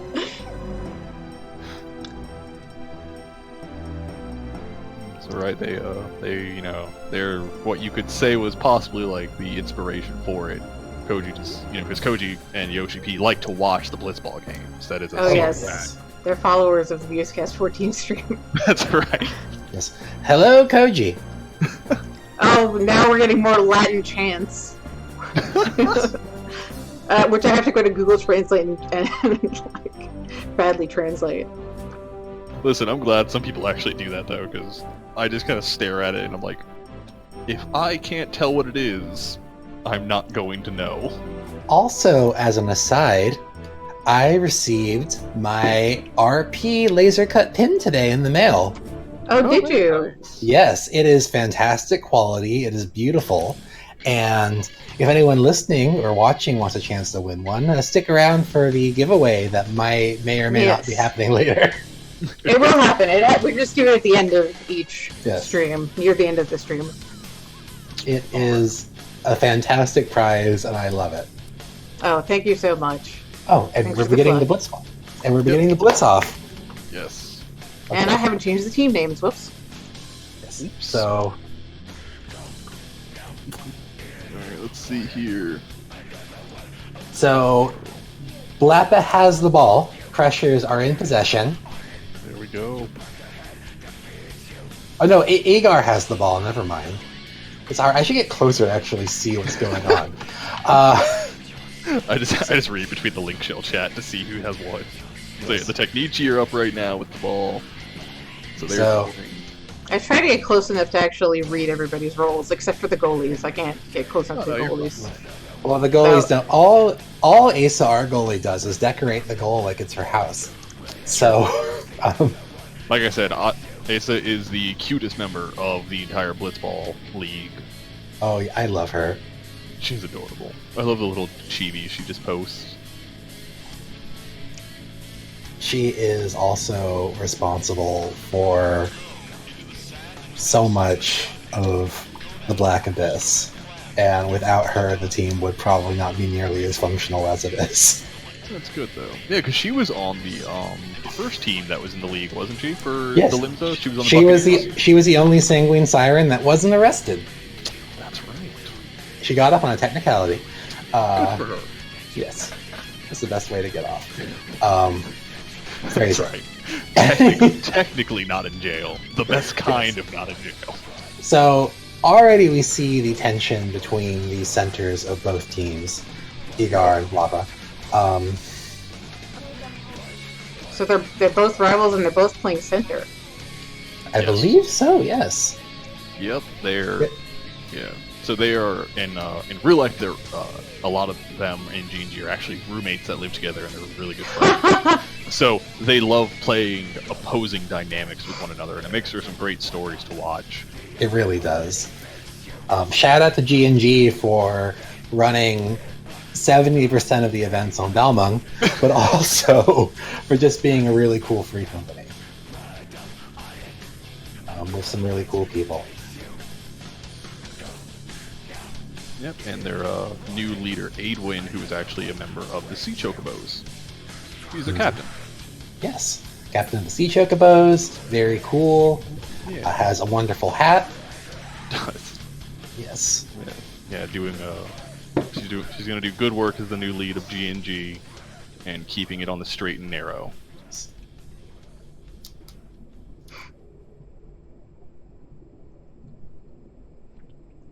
And you can see Jen Shinra being very... He's very angry. He's a very angry child. Yes. Who let this small, angry child into the arena? I don't know if anyone could stop the small, angry child, to be honest. Like, everything out of his mouth is either Garlean supremacy or, like, murderous intent. I have a suspicion he's actually a mammoth that was built to spout Garlean propaganda, and he's in violation of the 45% organic rule. But I have no confirmation of that, or any evidence, or really any foundation for that theory. Wouldn't surprise me, though. The entire Garlean team is just robots. I mean, Kalia is adorable. I will give Kalia that. I am sorry for drinking wine directly from the bottle and upsetting her. It's the most pirate way. I mean, yes, of course. It's my aesthetic. That's why I follow a gun. It wasn't a real gun. I was so sad by that. Well, a real gun wouldn't have worked underwater, would it? I don't know. Like, I defended the idea, saying if anyone knew how to do it, it would be the Limsa team. That's true. I'm saving the real gun for the Garlean team. Anyway, assuming they win, which I'm not taking sides on this one. I just want to see how this goes. Yeah, I can't take sides anymore. Last match, the team I wanted to win lost, so.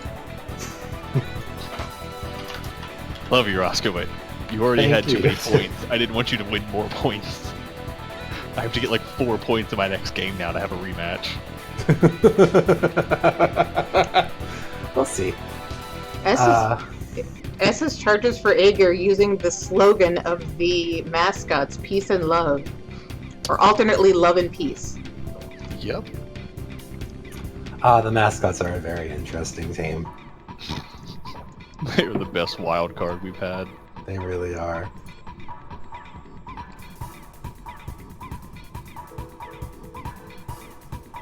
Handsome Stranger, or Marvelous Pig as he's known, is in the crowd repping the Marvelous mascots.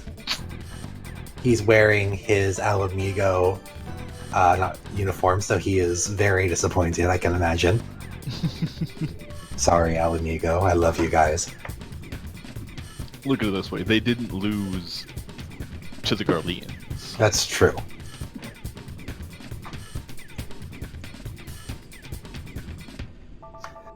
See, the secret is we spend the entire pre-match period posing and playing all that energy and playing Toku Sentai, and then during the match we play Yusei Run.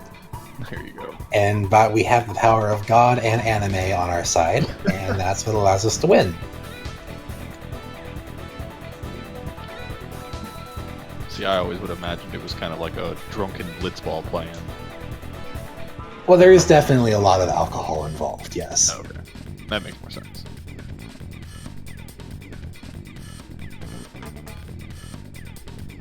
So how is that game? Who has the ball right now?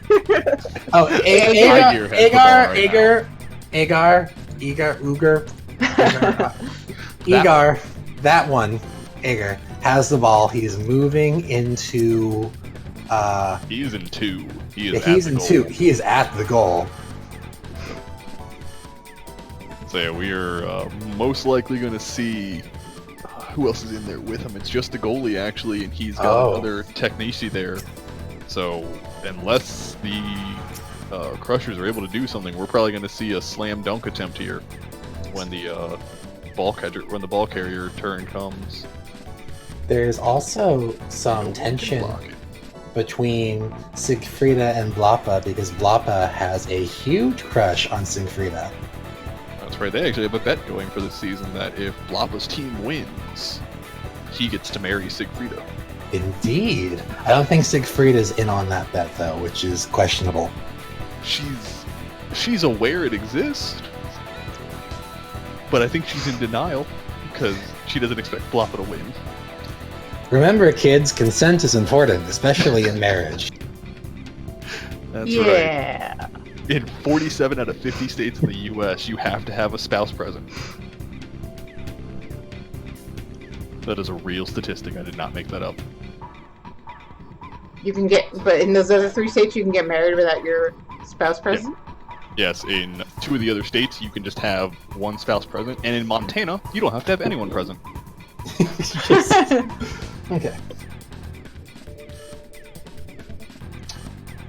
Blappa is somehow making heart noises with his mouth, which is fantastic, especially underwater.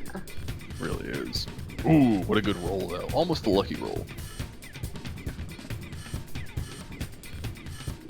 It seems like the bet is news to both Aegir and Siegfrieda. But the Don knows about it. Blappa is kissing. This is definitely sexual harassment. This should probably be a foul. Well, I would expect that, but you know the Don, so... Yes. I know the Don perhaps too intimately. I think everyone knows the Don perhaps more intimately than they would like to. Yeah, it sounds accurate. Is it in his best interest to condone sexual harassment? Aegir shoots for the goal? Oh, no! Denied! Denied. Ooh. That was a good attempt, though. We've got a reversal. Alright. That's one of the interesting things about Blitzball, is just the constant reversals. Yep. As you saw during our match, where the ball switched complete sides like 4 times. Our referee was like, please let me take a break. I need to reset my chips. Okay. Alright, so Momo has the ball. We're going to see her pass it. I don't know who she's going to actually pass it to, though. I imagine someone in A has got to be free. Yeah, Blappa is open. Blappa is open. So the concern, though, is that A is what we refer to in the sport as a total clusterfuck right now. And there is a lot of defense. Wow, that's a lot of techniquing in one area. But Blappa is no coward. Oh, not at all. Though Blappa also might be doing this just as a plan to get Siegfrieda to hug him. You know, I wouldn't put it past him.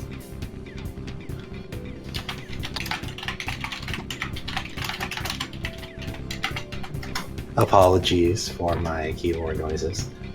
It's okay. Let's see.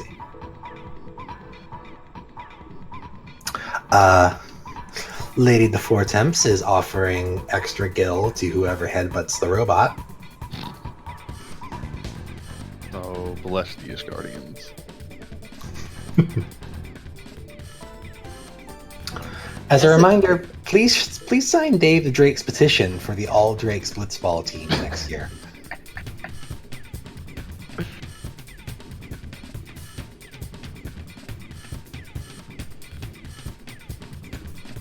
Alright, Crusher's time is up.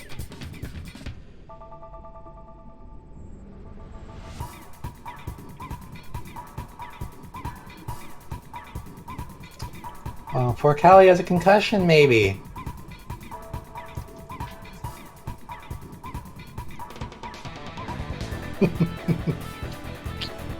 Alright, and Subject 7139 is going after the ball carrier.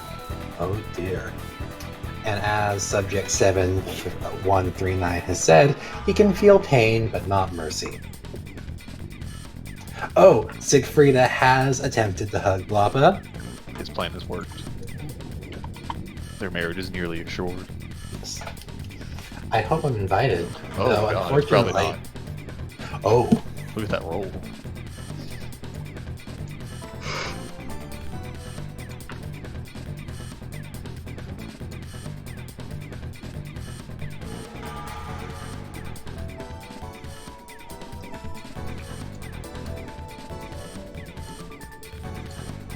Yusoteka with the Futurama references.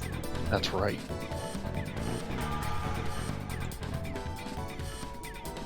Wow, Braggy still managed to just barely dodge that.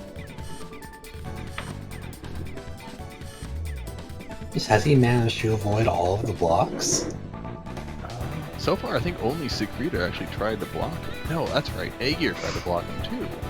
I didn't see, the defense roll again. Yes, he's caught in the robot's magnetic field, or gravitational hold.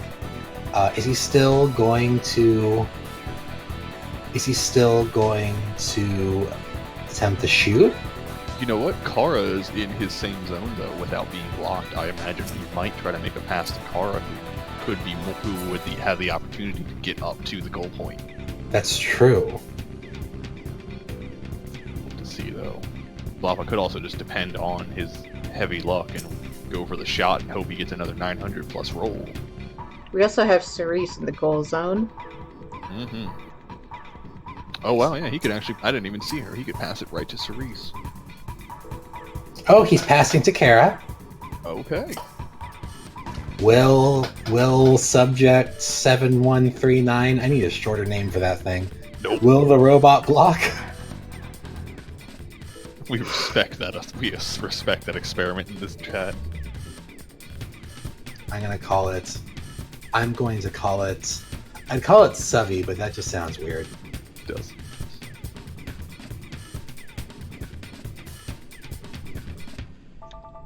I'll call it Beep.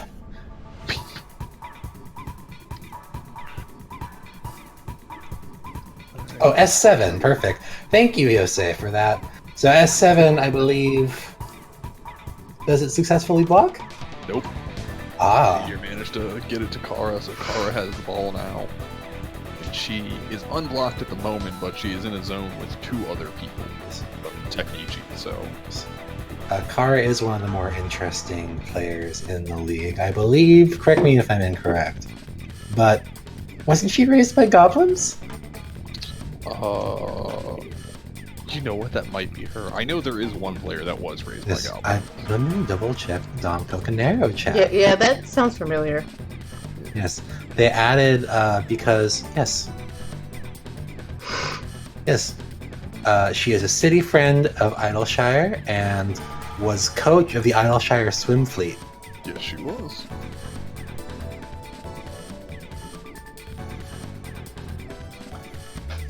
There's a lot of love on the field right now. Blappa is again attempting to get close to Sigfrida. Yep. Oh, and he's got for non-strategic reasons. Well, he can use the guise of strategy because it'll keep Kara safe. I mean, I did that too. I will admit. That's true. Call me. Anyway. Sometimes half the game of Blitzball is just randomly tackling another person and hoping it was the right decision. I mean, the reason why I picked defense is because all I really have to do is just beat people up. Yeah, that makes sense. Where I pick center so I can try to make shots and look really cool. I mean, I made a really cool shot. You did. I'm still mad about that. Yes. Alright, so the robot is going after Kara with... Wow, a really good roll there. So Kara is token. Ooh, I think Kara is double token. Yep, Kara is doubled up. She has got Sigfrida and also the experiment. Ooh. Alright, let's see how she reacts to this situation.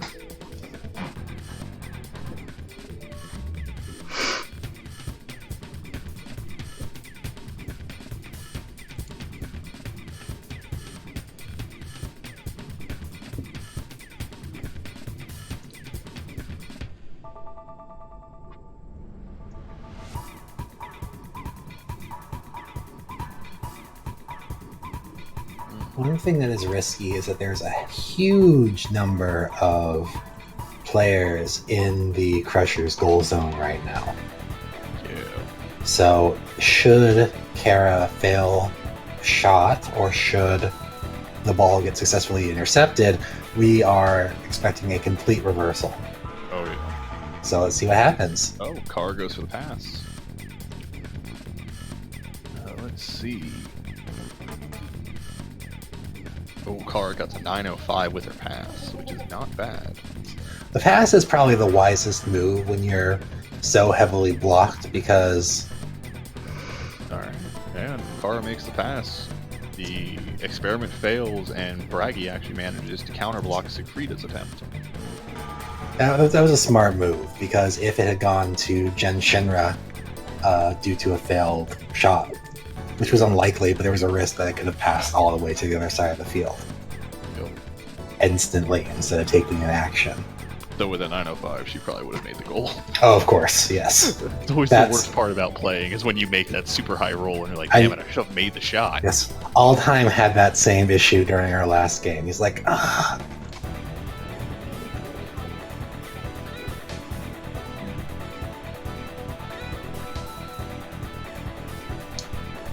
Cerise's lucky she's got the ball in the goal right now. And there's no one there to block her.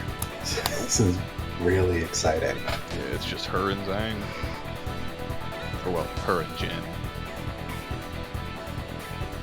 Question is, will Jen block her? It's definitely going to be an all or nothing moment. Getting that first point can be so crucial. Ooh, Talon rolled a 777. Ooh, lucky. But yes, let's see how effective Jen's small child arms are at protecting the goal. Let's see what happens when we take this adult and put them against a teenager. One thing that has consistently fascinated me with Blitzball is that we fairly consistently put the smallest member of the team on the goal. That's true. Is that a strategic thing, or is it like, are they more agile? You know, that might just be one of those coincidences that everyone looks at later and goes, huh, interesting. Oh, it seems like we have some disconnects going across the field. Mm-hmm. All right. So As many of these players are in fact roommates, that might. Oh goodness, there's disconnects going all over the place, it's definitely not good. including our stream camera. Me? Me too? Yeah, Jesse J has a disconnect icon. Oh no! We may have a server crash here, folks. Oh, yep. Essays just said there's a lot of 90K going on. I am concerned. One person disconnecting is one thing, but everybody. Yeah. Ugh. I mean, it looks like they're holding good. Aegir's Yep. the only one who actually has the symbol over him. Oh, I just got disconnected too. There goes. Fuck! Nope. Server died. I'm allowed to curse. Well, I mean, I'd hope so. I've been cursing a lot so far, so. Okay. Let's Hopefully everybody logs in and they're in the same place. technical difficulties, everyone. Alright, well, let's all use this time to learn the password of the streamer. Can't connect a data center. Oh, that's Oh, that's a bad sign. yes. Oh god. With the DDoS attack, they've brought down Blitzball. Oh god. We can't let the terrorists win. It's the Garleans! So while we are waiting for everything to get reconnected,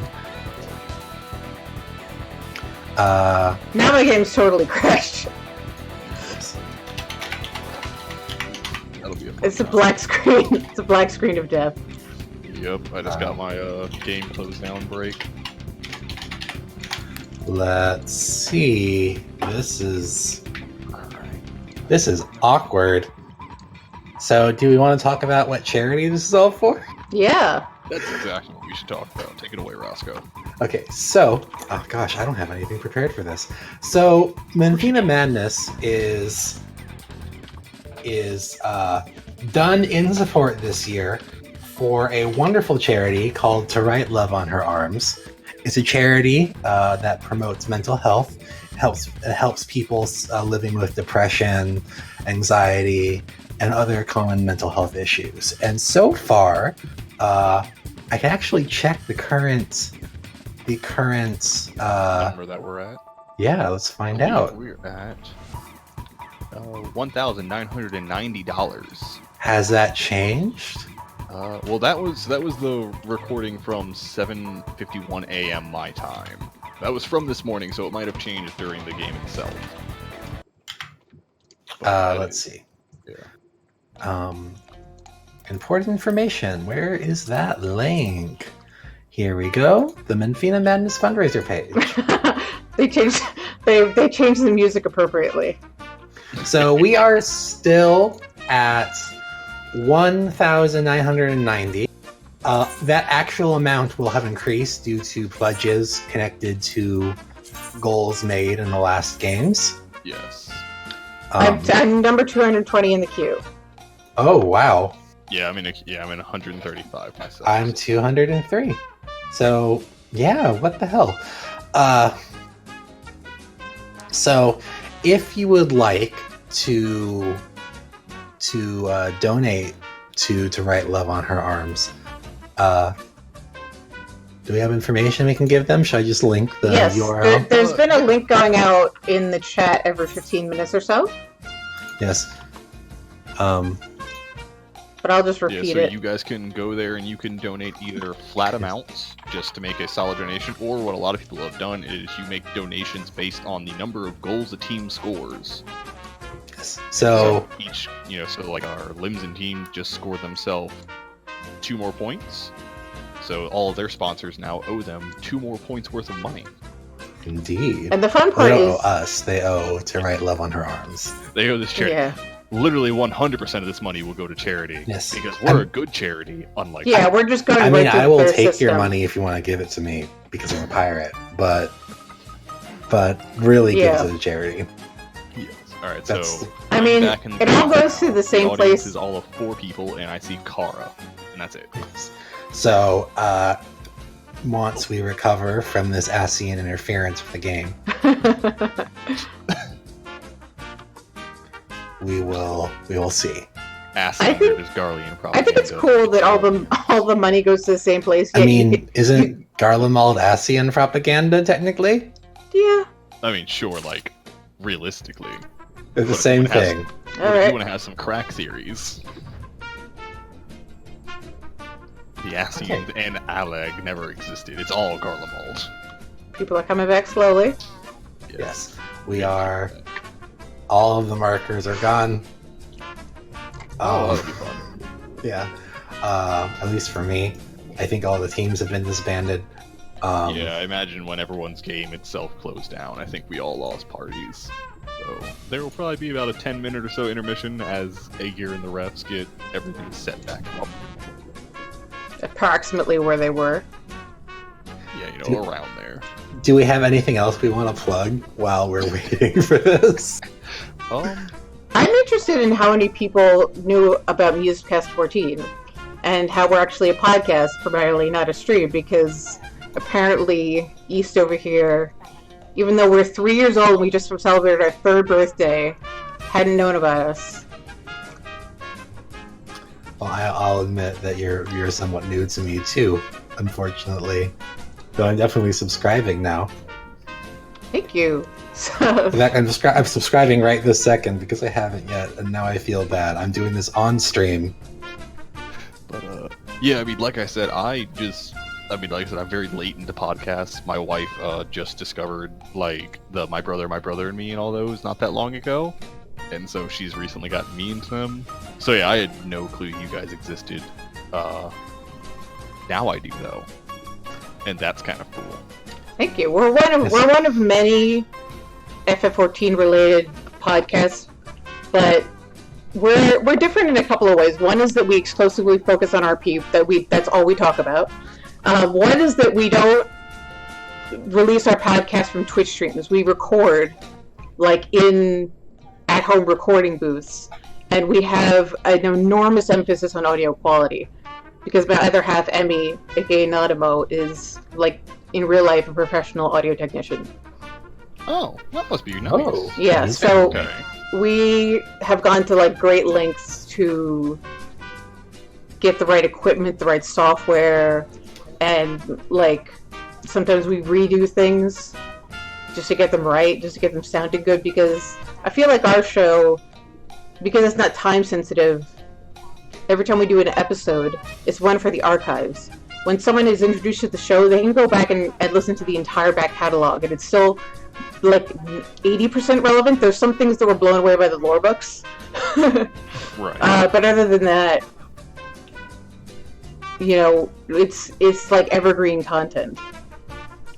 So where can people find your podcast? Like I said, for the fledgling podcaster, I go to Maximum Fun. That's the only place I really know to get podcasts. Like, so where can we find you? I found them on Stitcher just now.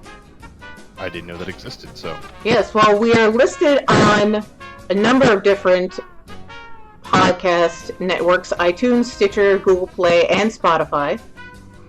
But your best bet is to just go to musecastxiv.com. That's musecastxiv.com. And there's a bunch of links on the right-hand side to everything else. There's a link to our Twitch, there's a link to which you're on now. There's a link to our Discord, there's a link to iTunes, and if you go to musecastxiv.com/listener, you click on listen, Roscoe is doing flips for us. It just outlines all of the options that you have for listening and like how to subscribe and how to use it with your podcatcher.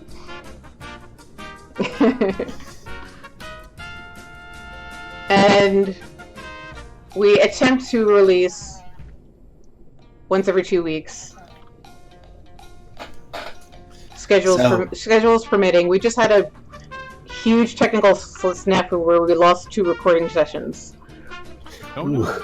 And basically have to wait until a spare part gets shipped in to record again. Well, that sucks.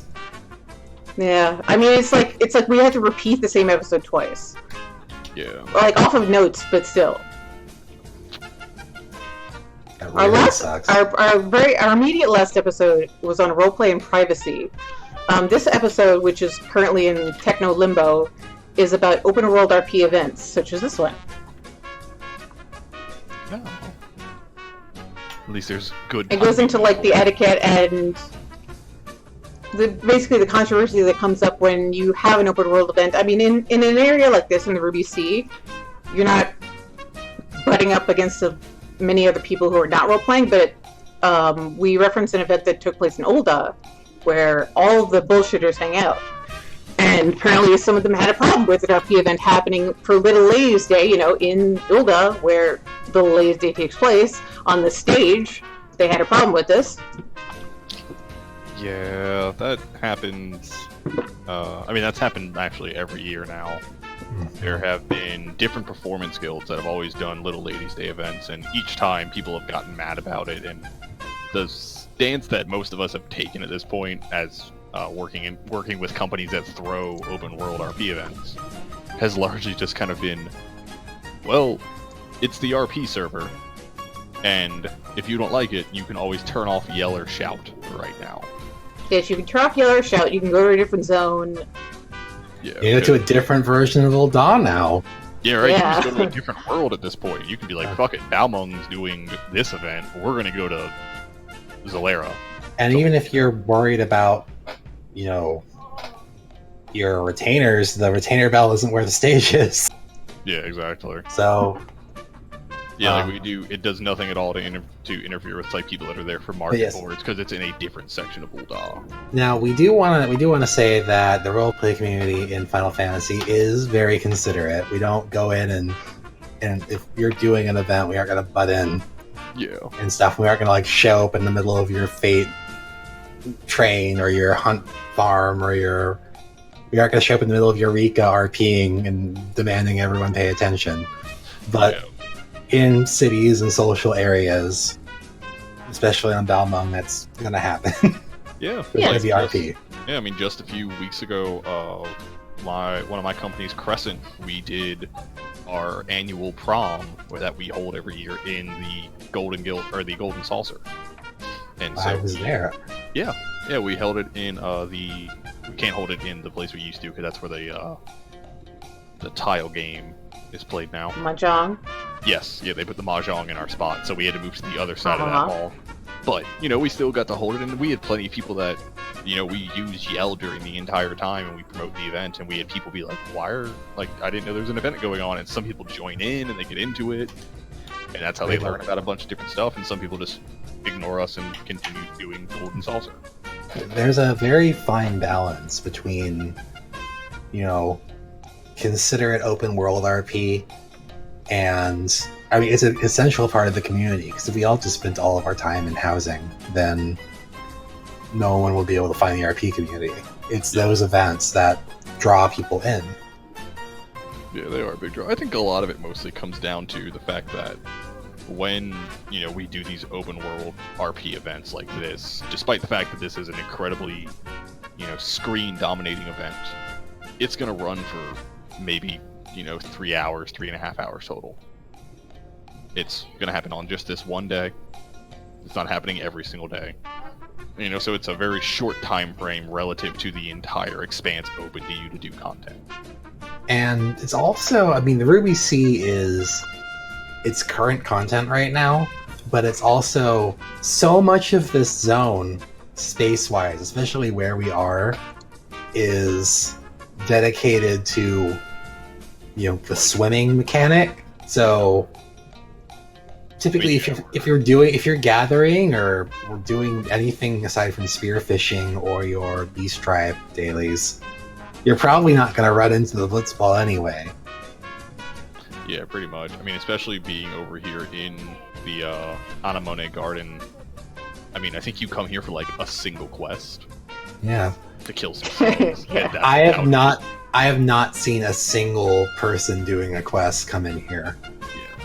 Especially at this point in the season, or at this point in like the game itself, you know, everyone has got themselves, at least on their main, they're probably done with content, or they're done with the MSQ, they're up to date, and they're like, why would I go to the Ruby Sea? There's nothing there for me. I'm gonna just go elsewhere. I'm just gonna go directly to Heaven on High, which is out of range, and I'm just gonna climb it. Yeah. Don't some of the big fight nights like Grindstone also take place out in like instance areas? Yeah, so let me think. So there is the Gin Mill, and they take place I think they take place out in somewhere in not in Gridania itself. They are in one of those they're regions, I think. Last time I went, they were in Lenosha by the entrance to the first binding coil.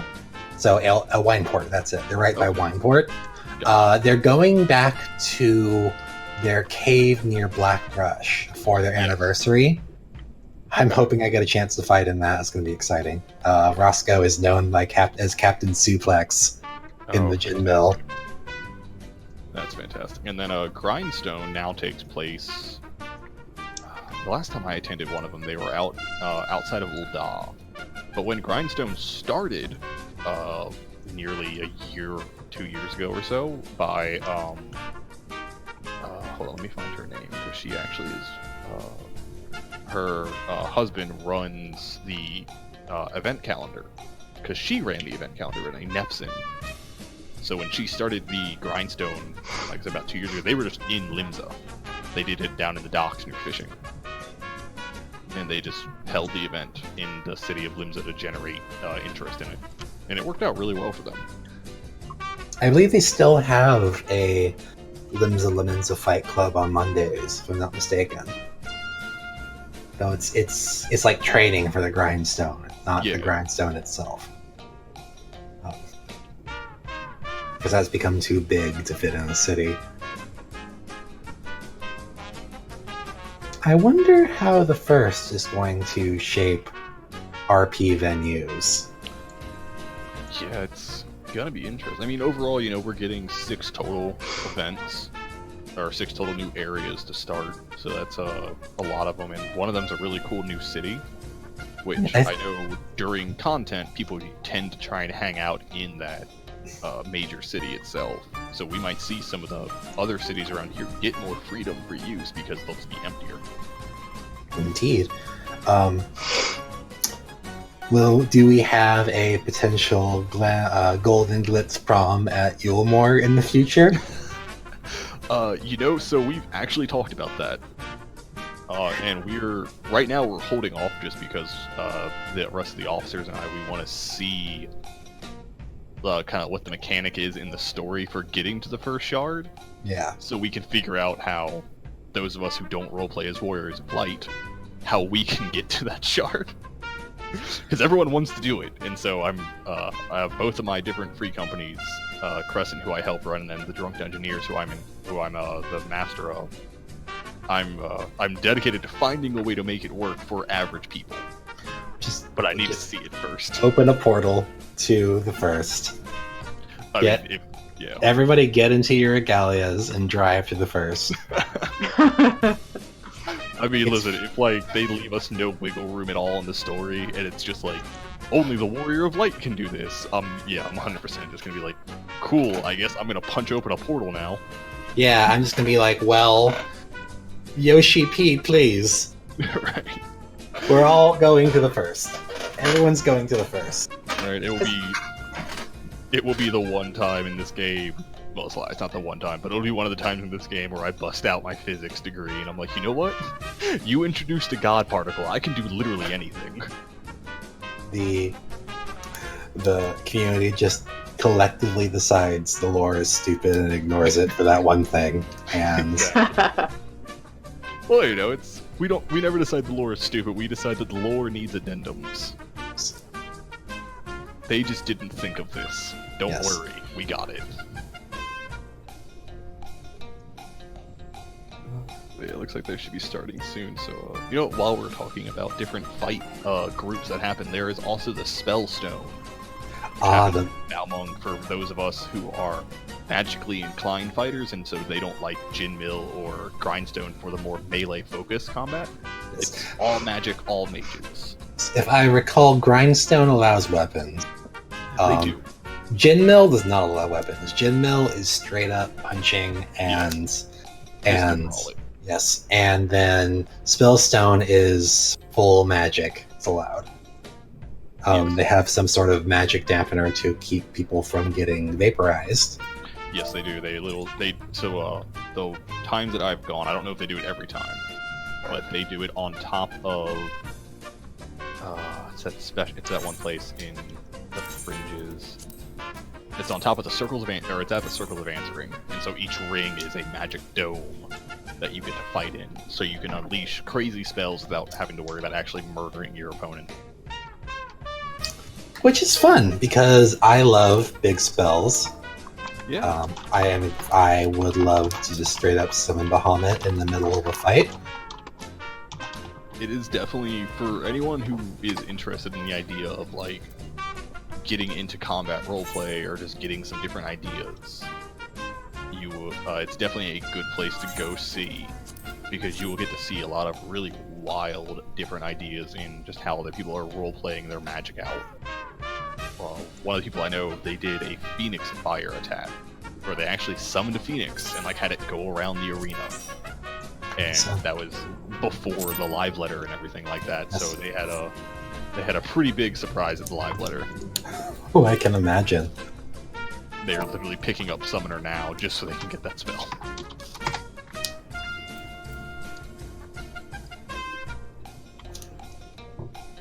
Funny you bring that up because the episode after that one is going to be on RP Combat and discussing the different systems that are in use. Oh. Well, and somebody was telling me about a system called Fate 14 that is apparently popular but complicated. Oh, using the Fate tabletop system? Yes. So it's a similar. It's not the exact same system to mine. So it's the system that's actually used by Fleet, who is an FC here on Balmung that they RP as it's not a platoon. The Maelstrom. It's part of the Maelstrom. I forget what their designation actually is. They're a levy. That's what it is. They're the 9th levy of the Maelstrom unit. And they are led by two fantastic people, Ogene and it's a Seawolf Rogan, so I will never say the name correctly, and I'm not going to try to, but Sild is their common name. Their real name's like Silpwin or something crazy like that no one can ever actually say. But yeah, so they use a modified Fate system for a lot of the PvE events that they do. Well, that sounds really fascinating, but to find out more, I think we're going to have to tune into Musecast. Yeah, I mean, it's getting crazy trying to wrangle all the different systems that people use. We got someone in Gilgamesh that made up their own system, and we're going to interview him. And awesome. One person's made a D&D based system, another person has made another rolling based system, which we use on Lich. There's a lot of options, and hopefully we won't get too confused talking about them because I don't have a strong tabletop background. Oh, I have a strong tabletop background. Do you need a guest commentator on that episode? Maybe we do. Also, I'm sorry, I just yawned on stream. It's kind of late. I mean, I imagine you'll run into a lot. Like, I know, like, my FC, we use just a modified basic D&D setup. I know a lot of people do that. Then there's the grindstone rules, which have become a really popular one for combat RP. It's just straight rolling to see who rolls higher and getting win. Oh, we're getting back to the match also. Okay, there we go. So when we last left off, Cerise was in the goal zone about to slam dunk Jen Shinra's punk ass. That's right. Ah. And that exact wording. Exact wording, yes. There's a bunch of interesting combat systems out there, so I'm really looking forward to that episode. I am even running a D&D 5th edition game using the Final Fantasy classes. Ooh. That must be fun. Oh yes, it's very interesting. We've got a white mage, we've got a blue mage, we've got a summoner. Are you using just 14 classes, or have you expanded it to all of Final Fantasy? I've expanded a little bit beyond, but there's not a whole lot. Like, I added in Gambler, but there's not... No one wanted to play a Gambler. That's why we don't have Gambler in this game either. No one wants to play it. I mean, we have Astro Legend. Yeah. That's just a very pretty gambler that heals. That's true. I still want Puppet Master. Oh, Puppet Master would be fantastic. I am definitely going to try out Dancer because I love support classes. I'm trying it out for the outfits. I mean, also that. I'm just going to be a giant cat doing a goofy dance in the middle of a fight. Alright, let's see here. So Siegfried is moving back to the goal. Definitely go ahead and try to give Jen some assistance in blocks. I'm trying to get under the Dawn. Good luck. Kalia is moving to B. S7 is shouting about people being close to it. Please respect the experiment's personal space. I'm always so afraid that I'm just going to jump in the middle of the game by accident because I'm on a first-person view and I have no idea what's going on. No, you're fine. You're fine. Though if that happens during a Limsa game, I reserve the right to tackle you. That's fine. I forget who I asked for permission to do it. They're like, as long as you're not wearing one of the team's uniform, it should be fine. Yeah, I was honestly just about to say that you're. Yeah, I'm just another background thing, like the ref. Yeah. Pretend I'm invisible. Really well. Yeah. The Limsa team going for the slam dunk. Ooh. See. 77. Ooh.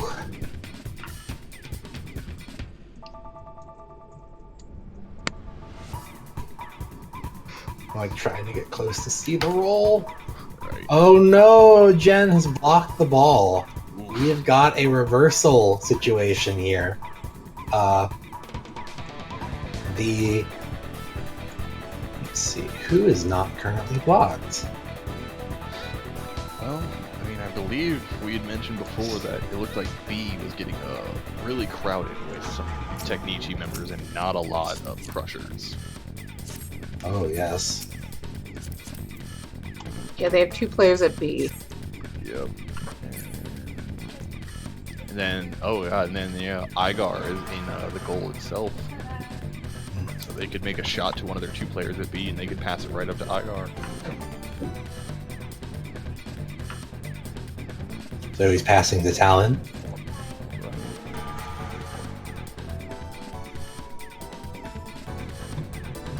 And we have Cerise punching Jen Shinra directly in the... Which, in anything outside of Blitzball would be called child abuse. But in Blitzball, it's just fun. It's just part of the game. Exactly. Jen Shinra's parents knew what they were being scripted into. Jen Shinra has parents. I gotta assume so. I would have assumed that he killed his own parents in some sort of freak experiment or something. He's a cadet at the Naval Academy. It's the only detail I remember. So maybe he's just being raised by the army. Maybe he's an Asian and a really small. He's a really small Asian. He's the newest Asian. He's like a miniature Asian. Asian edgy. He's Unukalhai. Yeah. Alright, let's see here. So Talon has the ball.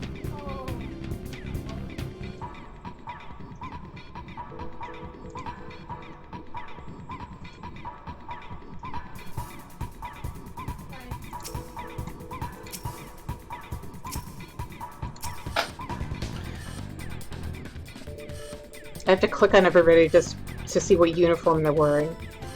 Yeah. So I can remember. Yeah, some of the teams, their colors are a little darker, so it's more difficult to tell who's who. Oh yes, I just remember that I almost drowned just now. Hang on. There we go.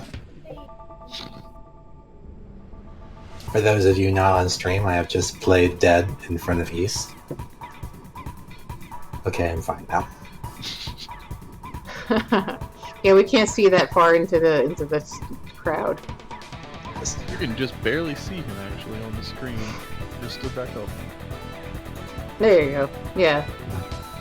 see. I can't Oh, click. yeah, I can't click on you through the water barrier, but there you are. If I'm gonna start jumping in place. Yes, there I am. I can see myself on stream. So we have a lot of blocks going on. Cerise is just going after the goalie. Cerise is just assaulting Gen Shinra. Alright. The Crushers are coming up on the end of their time. Also, I am expecting to see some major shakeups in the league come Shadowbringers with the addition of Norvarent, assuming people from Norvarent can even get here to play Blitzball. But also, I have an exclusive scoop that the Dalmascan Resistance is also putting together its own Blitzball team.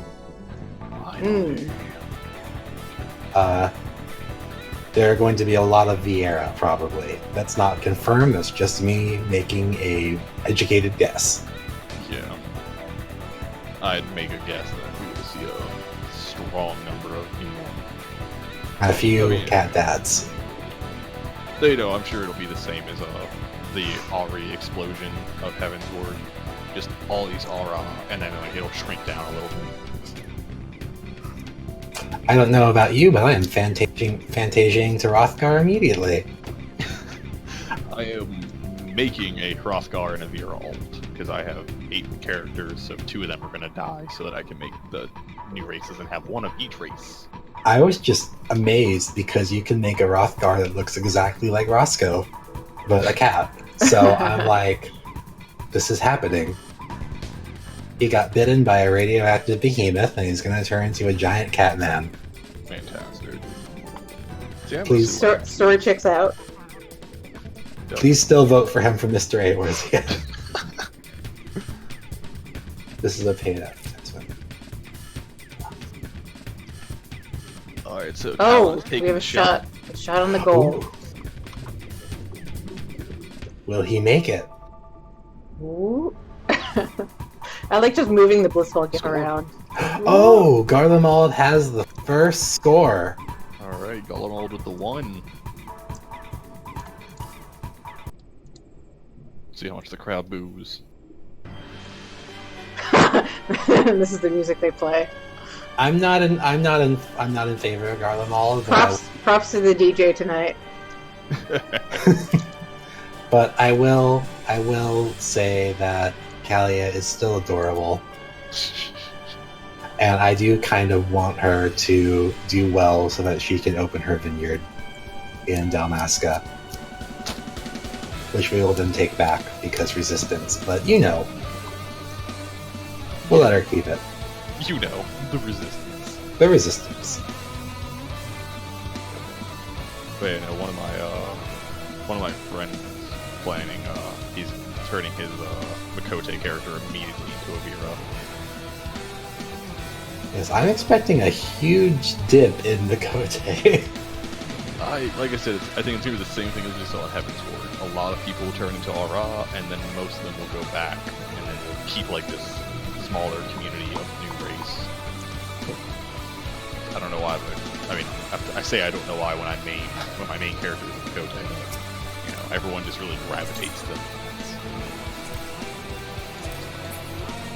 I have seen a lot of people who have been saying that their Makote is going to become a Hrothgar, just because of the similar feline features, going into something about how they can manage to like actually transform or something like that. Yep. My Makote took steroids. That's right. All right. Lappa has the ball. Lappa and his lucky dice take the ball. Once again. Lucky or rigged dice. I'm gonna try and make my Hrothgar look like a behemoth. That's my whole gimmick. From what I've Straight seen up the colors, you should be able to. I just need to glue on some horns, and I'm fine. And we see more of that rivalry. I can't even talk anymore between Igar and Lappa.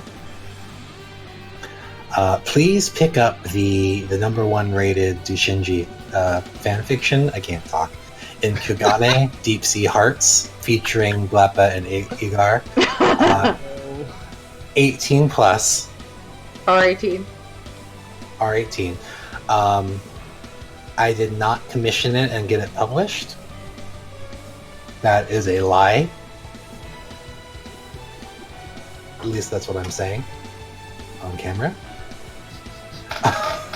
Someone just asked me to write it. I'm not going to actually write fan fiction about real people. Or real people's characters. That's don't do that. Don't actually do that. Just let the title exist and the idea of it. Yeah, you can make yaoi jokes, but don't actually write yaoi fanfic of your friends. One time I started writing a fanfic about characters from the Crucible, but I asked them in advance, would that be weird? I don't think they cared. Yeah. Especially don't write slash fiction, gosh, of your friends. Without their consent. I mean, if you have their consent, then fine. But it's a really awkward question.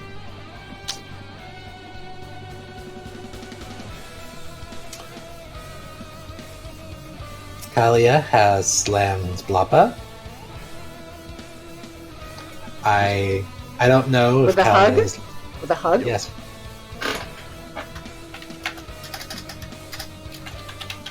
Araceli is a very kind and generous person.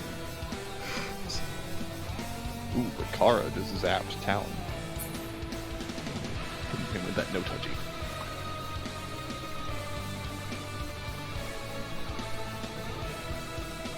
Alright, let's see here though. Well, I mean, from my perspective, these two boys are awfully on top of each other. It's a really heated rivalry. I don't want to even put the Blitzball gif over them because I just want everyone to see.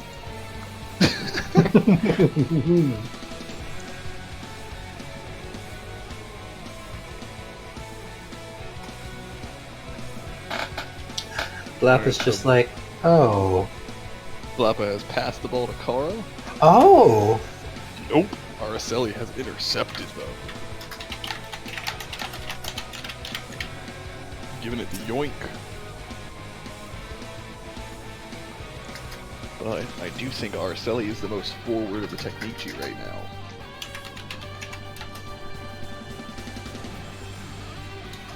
Stealing balls like they steal land.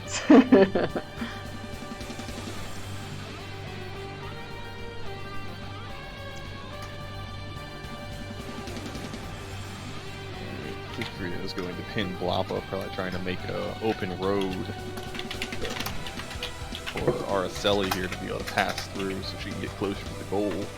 He might not mind being pinned. Why not? Once again, this could all be part of his grand plan.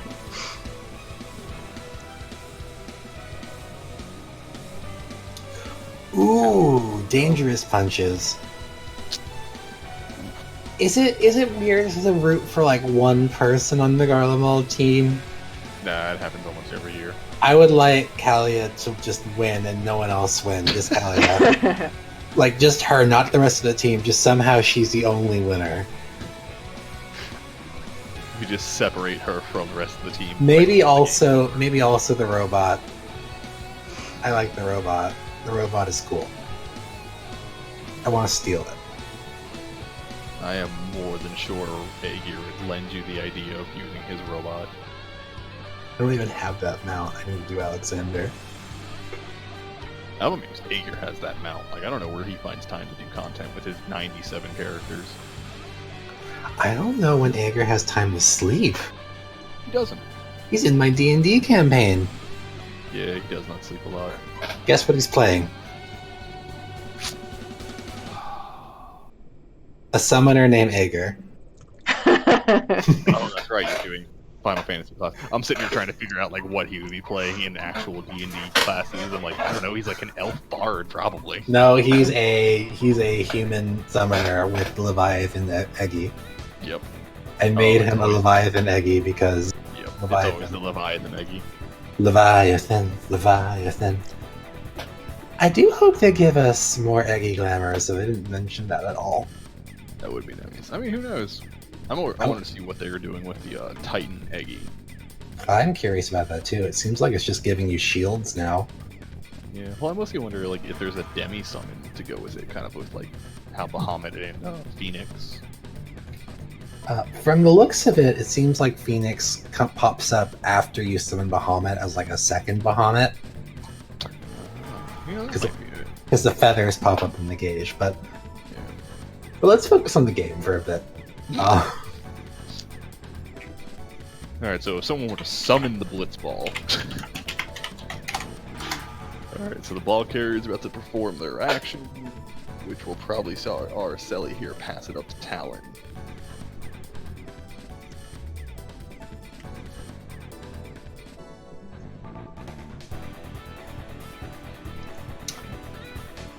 So Blapa has. While we're rating, feel free to go on and on about D&D. Perhaps Blapa has just kicked Egar in the balls. Oof. The blitz balls. Oh, Kelly is making the shot. Oh, all right, brave shot. Will this be another point for Garlemald? Let's see how high she gets this roll. Nope. Oh. So it looks like with the 17, Blapa is going to take womp, back. womp, womp. On one hand, I'm happy Garlemald did score, but on the other hand, I'm sad Kalia didn't score. I'm very conflicted. I need a soundboard to play like the womp womp sound every time someone rolls like a 20 or under. Right. Yeah, so Blapa not only stole the ball, but also blocked the counter block attempt on him by Egar, which has just angered him even further. So Egar is calling out for Get Hem, which is a infamous Garlean maneuver. Right out of their playbook. Oh, yes.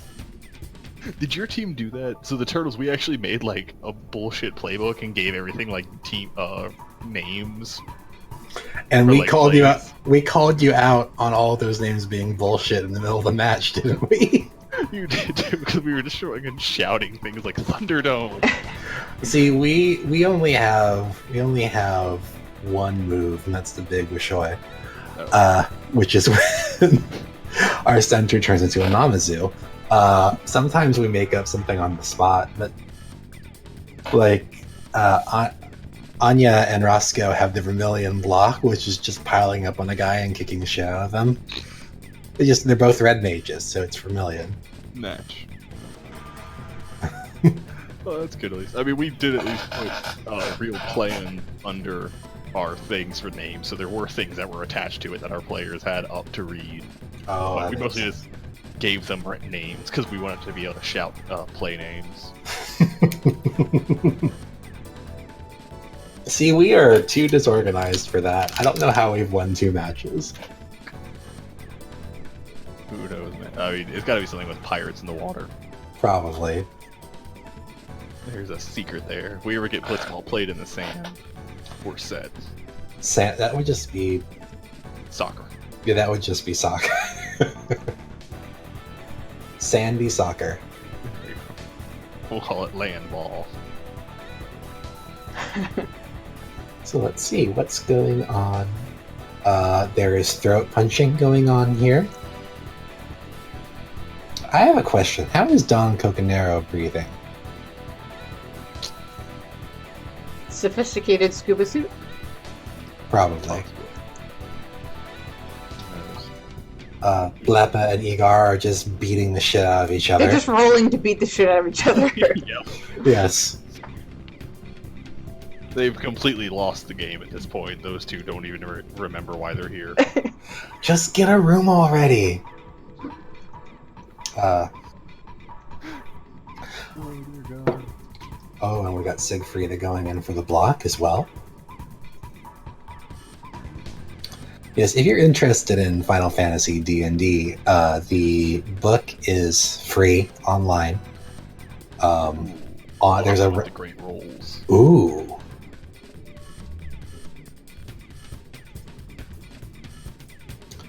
And there's also conversions of all of the Final Fantasy playable races except Hrothgar at this point. So and all of the current classes in the game. So, give it a try. Alright, so it's going to be Momo's turn here with the ball. Yes.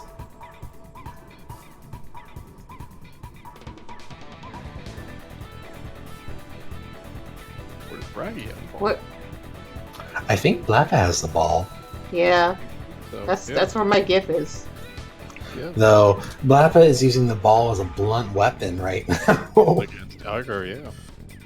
Blappa, are you gonna play the game, Blappa? You might not have to go for the shot at the middle of this here. I mean, maybe I'll go to punch Igar and like let go of the ball by accident. It'll happen to go towards the goal. Shots from the middle are very risky. But by God, if sometimes they don't work out so well. Oh, I know.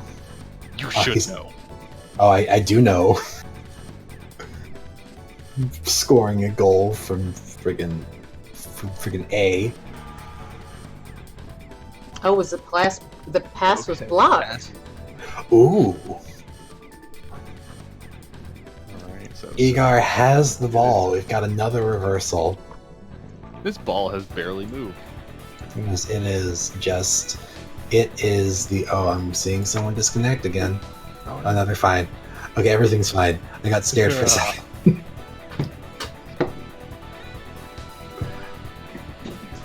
So now Siegfrieda is just shouting names of cities in Skyrim. Well, that's her last name. Oh my god, she's named after a city in Skyrim.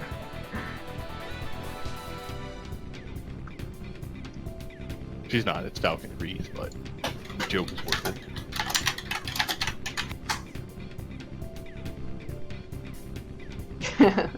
Yeah. S7 is firing torpedoes. Oh god. Just straight up firing torpedoes.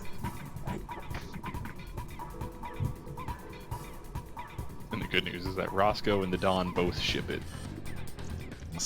I'm a pirate. I have to ship things.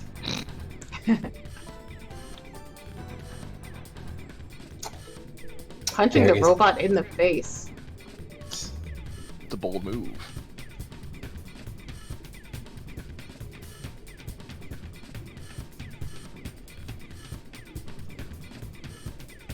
Guardian alternate subject 7139 meets the biological matter requirement of 45% needed to play Blitzball.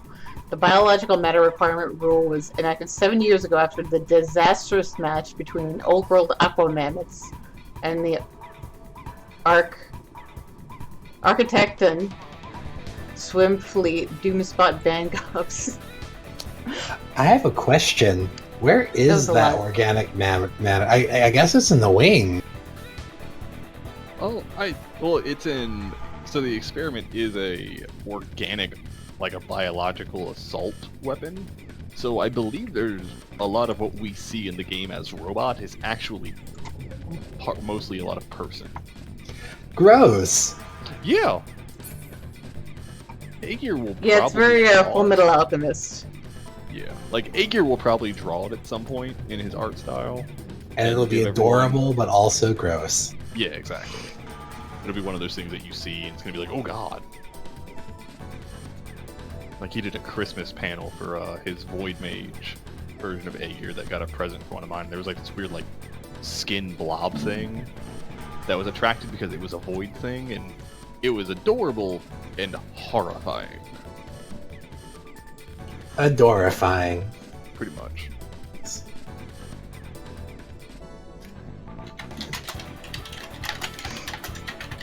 Blappa went for the block and it's just got Igar on hold. Ooh. Siegfrieda is knocking Andy rolls. It's like a family squabble going on. I know.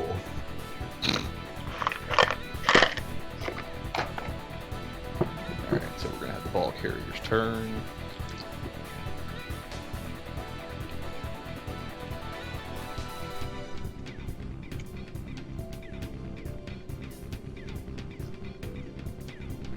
Igar has made a pass to Kali. Blappa's going for the block. Or just saying, I can't tell, I'm not in... Oh, there we go. And Lappa fails to block decisively. Yep. Had to look at the stream to see the numbers. Oh, yeah, that's what I've been doing the whole time. Alright, so... Araceli Kalis has the ball. Or, well, Kaylin. She is... I think she's in 2? Is she in the goal spot? Yeah, she's in the goal spot. Which is why she's smiling evilly at the goalie. Yeah, that sounds right. Will this be Garlemald's second goal? Oh god. Can you imagine semifinals with Garlemald, Limsa, the Gill Turtles, and whatever other team makes it? I like how you assume the Gill Turtles are going to make it. Damn straight! We'll see next week on Menphina Madness how the Gill Turtles do. Yourself. Believe Yes. in money.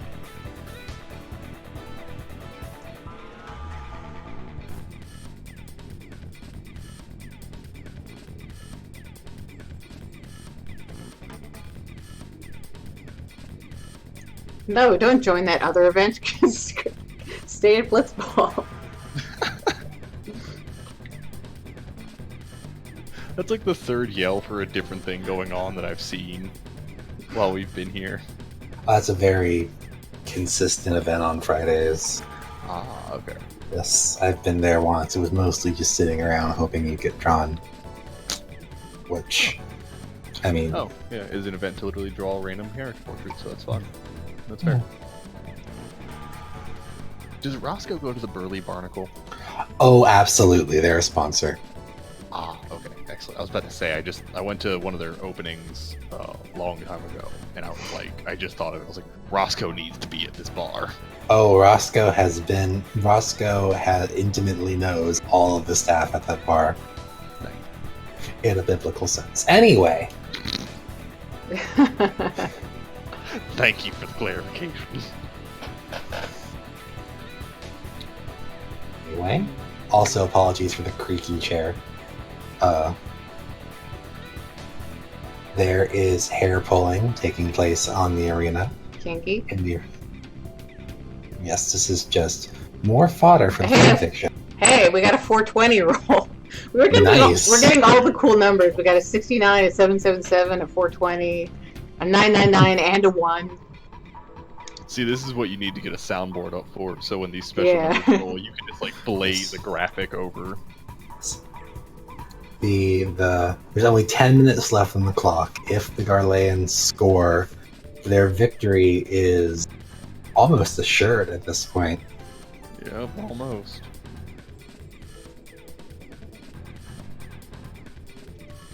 Alright. Kalia rolls a 5. Kalia makes this a goal. In Garlemald 2, Kugane Crushers 0. Oh no, it's an Imperial invasion.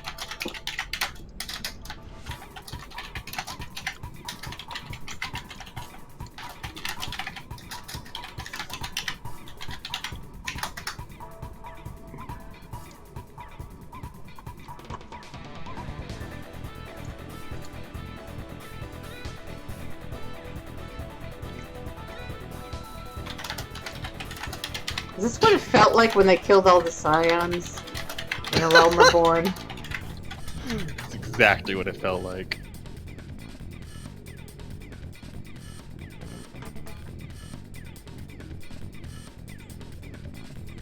East is taking the stance that this is what Kugane gets for its neutrality.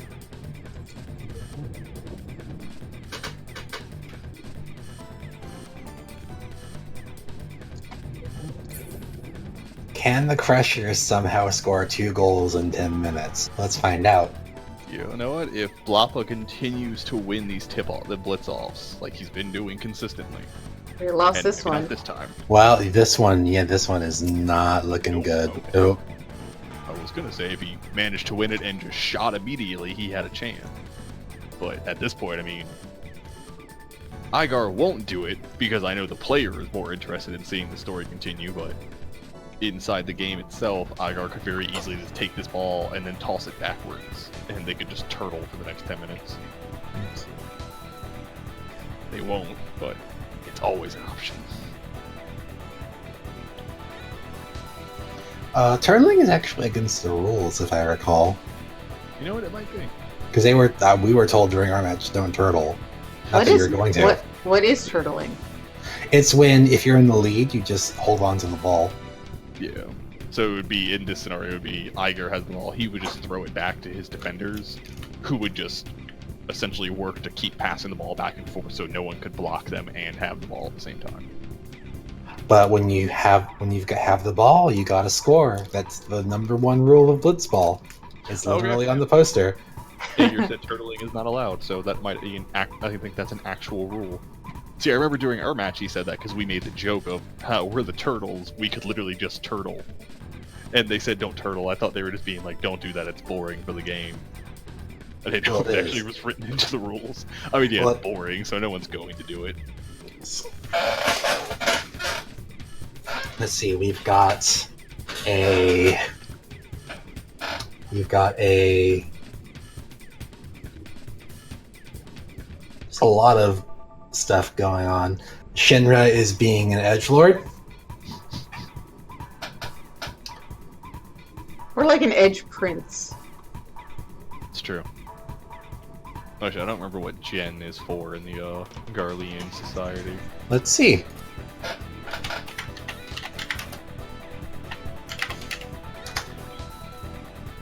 I believe it's a lower class of engineer. Let's see. Yes, Gen is a medicus or an architectus, so a field engineer. Oh, okay. But the lowest level. There's a couple of engineer ranks that are higher than that. Yes. So Kier and Lux and Mal and Nun are higher ranking. Gotcha. I mean, it makes sense. He's only 5 years old. That's right. Gen Shinra, literally a fetus playing the game. He's still in utero, and he's somehow a blitzball star. Let's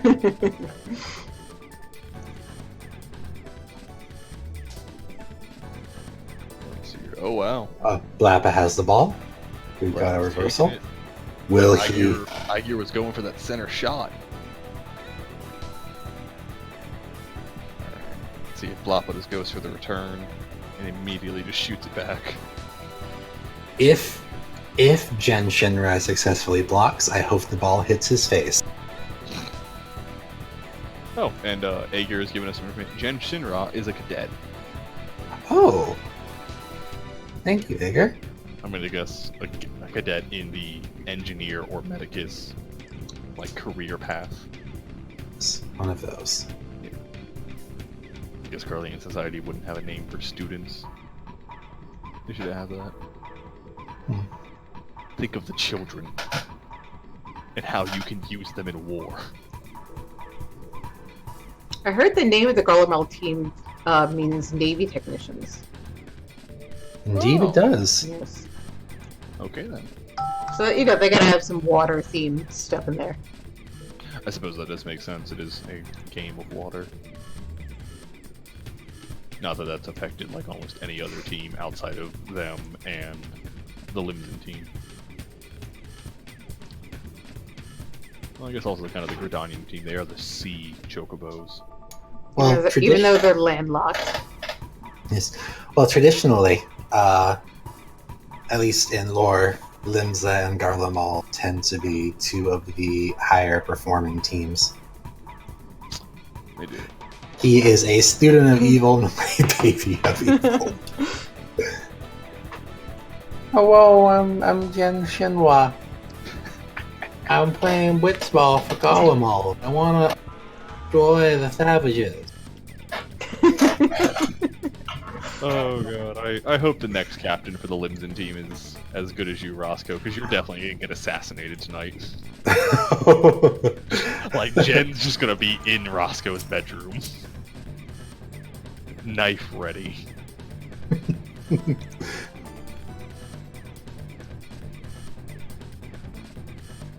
Subject 7139 is recalibrating. Alright. Igar has got a... Or, God, no. Blappa has got to block off. Or repel 2 different blocks. He has failed. Also, Garleans legally can't murder you for things you say on Switch. Or Twitch. Also on Switch, if you're playing Splatoon against... If you're playing Smash Bros. Or Splatoon against Gen Shinra. They just can't do anything. Or you're just like fighting on him in Fortnite. That's what all the 13-year-olds play. Yes. That's right. Alright, let's see here. So Braggy's made a shot. Oh, he's going for the Wishoy. That's our move. Everyone's been stealing it though. Ooh, 359. That doesn't even make the distance requirement. Oh no. And he is double blocked, so they have a chance to steal it. Oh. Igar fails the steal. Yes. So let's see here. Blappa's future wife, Sigfrida, has a chance. And she takes it! Oh. She Just takes the like... Blitzball. I feel like Sigfrida taking Blappa's balls is a dream of his. So... That's right. She is taking his balls and his hopes of marrying her. Yes. This is quite literally a cock block in the field we're having right now. Oh, but Sigfrida is calling out the sexism in the field, with Blappa and Igar ignoring her capability in fighting against them. About damn time. Yes. Sexism is a big problem in Blitzball. This sport where there are extremely violent women who pull out bombs in the middle of the field and try to kill you. I was about to say, I was like, I don't know. I think outside of this explicit scenario between these two, it does pretty well. Yeah, you're right. Blitzball's problem is the racism. Subject 7139 is recalibrating. 4. That definitely deserves a womp womp sound. That does. Oh. Poor Kara.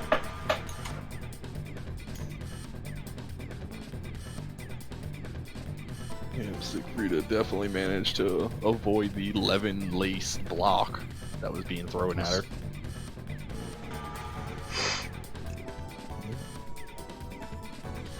Ash is 200% done. Oof. Sigfrida blocks again. No, I think Sigfrida lost to Braggy. Yep. Oh. Braggy has a hold on to Sigfrida now.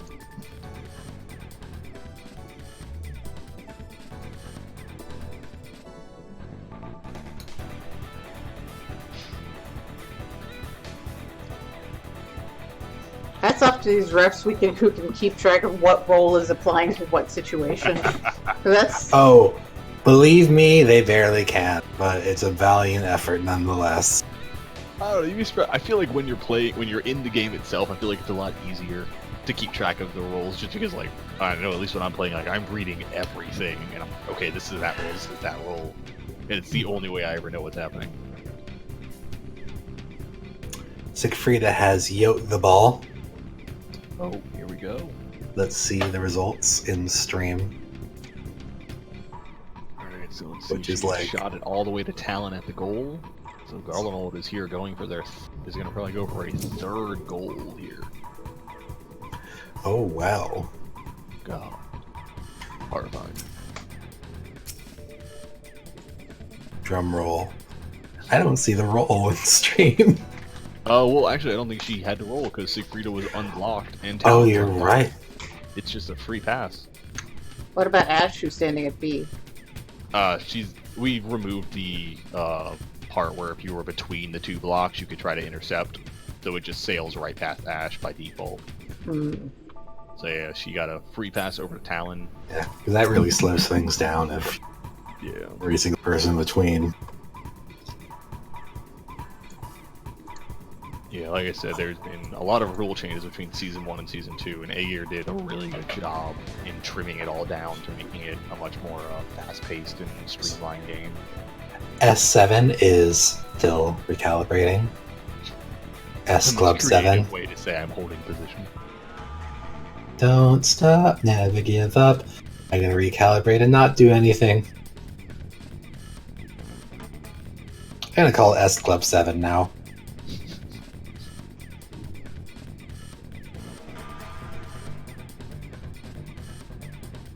Alright, Crusher's actions. No one is at goal. I don't think anyone's gonna be able to get to goal either. Because can't tell if Ash is part of Garlemald team or Kugane team. Kugane. Kugane? Okay. Yeah, I have to go right-click examine every once in a while. Yeah. Alright. Yeah, I mean, Ash is at B, so the best she could do would be moving into 2 to try and help block with Momo. It'd actually be easier if they put on, like, one group put on, like, the I want to meld materia tag, and the other one put, like, a different tag. You know, that would probably be a pretty helpful way. Is who uses the materia melding tag? Honestly, actually, the only time I ever use it is when I am working events for Crescent.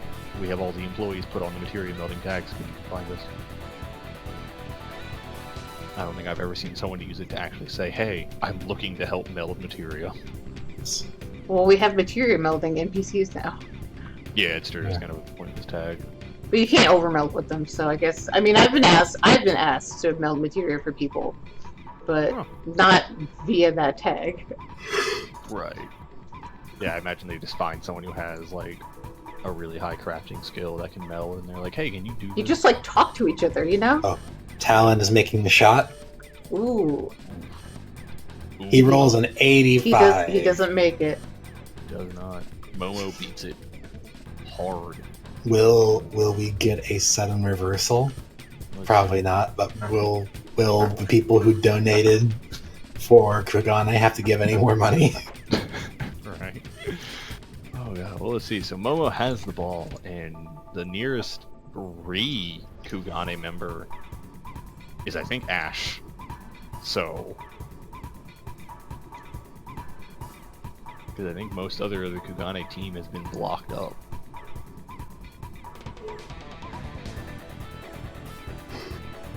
Ooh. She's trying to pass it all the way to A. Oh. Oh, there's someone there that's free. Ceres might be free. Do they have time to make the last shot? I mean, I guess it kind of begs the question of, even if they make a shot, is it gonna... well, no, you know what? It could be enough, because it's still a total point game. And then I'll give Kugane... how many points did they score in their first game? If I recall, they completely dominated Gridon. So they got like...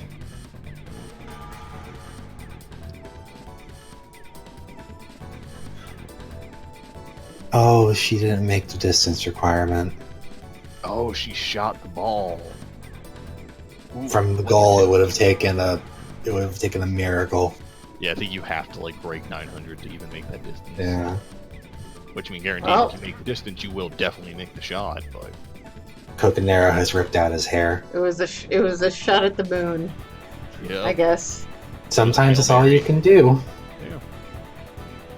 But yeah, I mean that puts Garlemald at 2, so they now have probably something like 5 points total.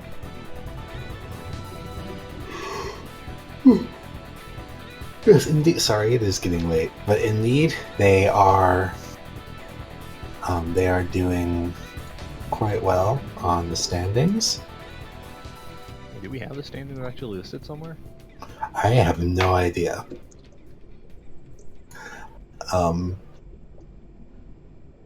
Aegir, we should look into that if we don't have it already. Keeping like an actual scoreboard that everyone can look at.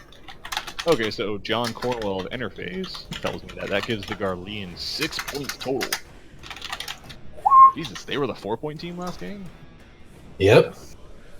Okay, so that gives them 6 points total, which makes them currently the number 1 ranked team, followed by the Limsa team with their 5 points.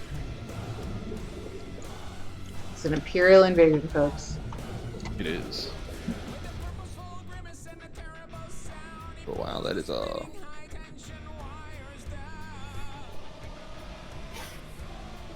Alright, though. But yeah, so we have the front runners of our season and our 2 most likely entrants to the semifinals. Our Limsa Black Abyss and the Garlean Techni something. Classic. There you go.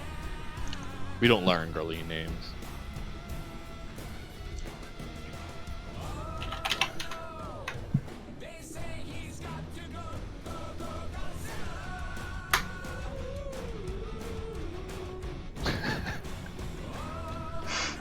Oh, the Kugane team is. Oh no. Yeah, this is gonna leave the Kugane team with total points equivalent to whatever they made in their first game. So their chances at the semifinals are looking bleak. But they might not be mathematically out yet, depending on how well they do. It depends largely on, I think, how well the Sea Chocobos go in their next match. Yeah, because they only got like 1 point in their game. No, they didn't get any points. Oh, they didn't. No, it was a total shutout. Oh wow. So. Okay. So Yeah, we're really get a scoreboard going in this thing. And so if the Sea Chocobos get another shutout, is unlikely but possible, then there's a chance that.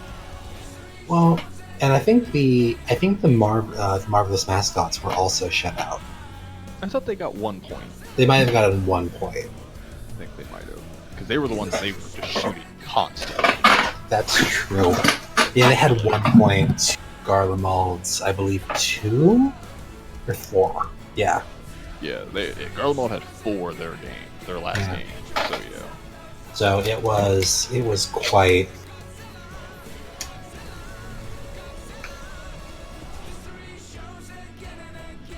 Oh, there's Blappa admitting that he will not be getting married to Siegfrieda this season.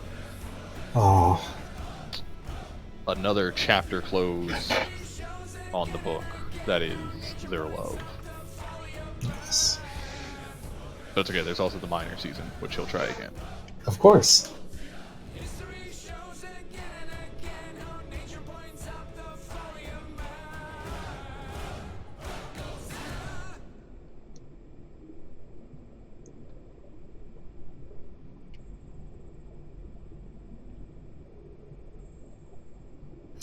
Oh, and they've kissed. Aww. Now, unfortunately, Siegfrieda is already in a relationship. Oh. So I don't think this is going anywhere beyond this. There might be. It was just a reward for a good game. There might be some obstacles there. Though, what is a great romance story without complications?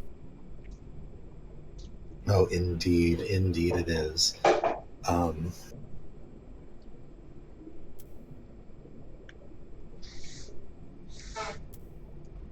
Everyone. So maybe love can bloom on a blitzball field. Right. It needs Everyone is very confused. We need like a shitty soap opera name for it. Mostly Jen Shinra. Yes. Deep Sea Hearts. He's like, what is this? What is this adult activity? Why are you kissing? That's gross. You're gonna get cooties from and it's got and. Oh, Kara hitting him with the truth too. We're gonna have to go to the castrum to get disinfected.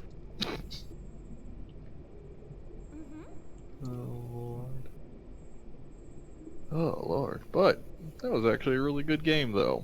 Well, Blappa is happy at least. That's true. And that's all that matters. It's not. It's really not. Like, his team's... We gotta crush his team. Well, no, his team is crushed. They're the crushers.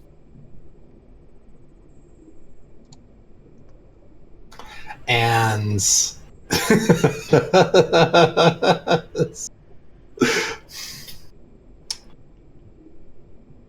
Everyone, please join me for a rousing chant of OTP.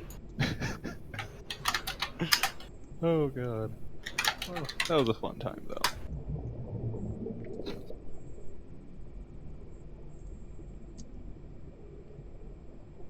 This is the real action, folks. That's right, it's all the after game action.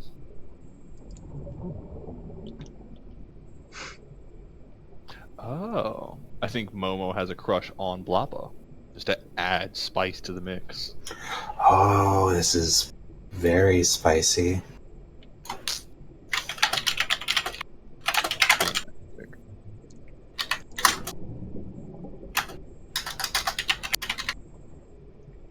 Okay, back to the crowd.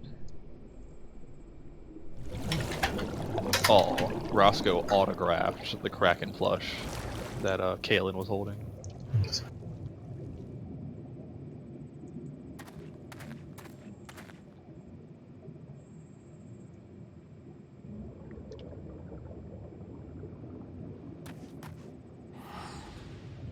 Looks like everybody went to sleep. Yeah, oh, Yeah, it didn't fill back up much after the server crash. We still got some people back, but not a lot. I think a lot of people just took the server crash as like a welp. That's over with. Yeah. Yeah. It was still a good crowd. Yeah. The game went through, and that's what matters most.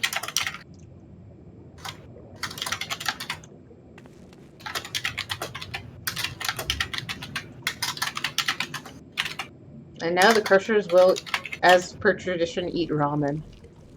Ah, yes.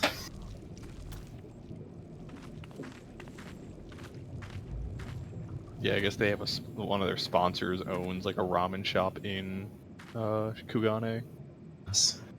so they get all the best ramen. Alright, we get more people posing for the camera. Yes. Congratulations to Kalia, and I guess also the rest of Garlemald. And condolences to the Kugane Crushers.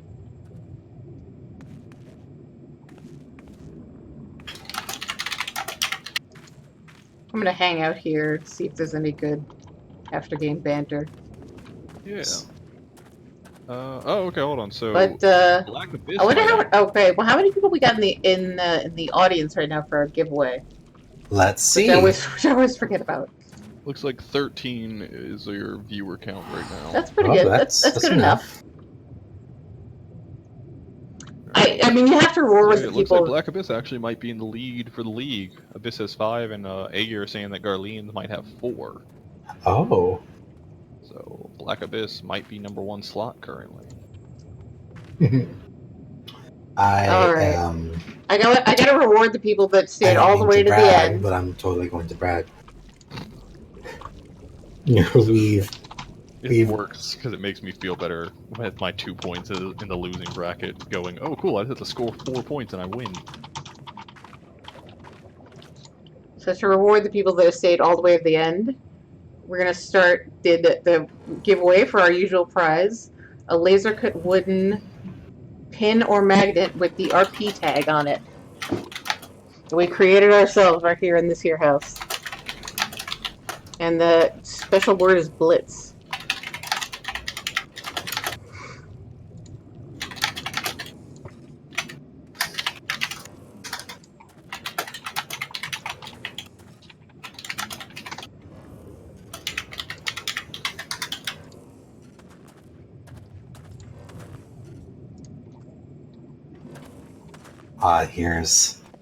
We're doing some post game banter.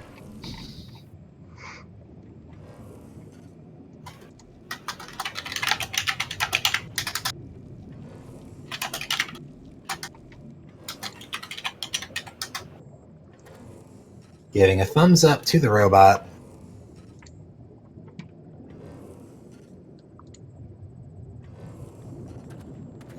No, Siegfried can talk to it apparently.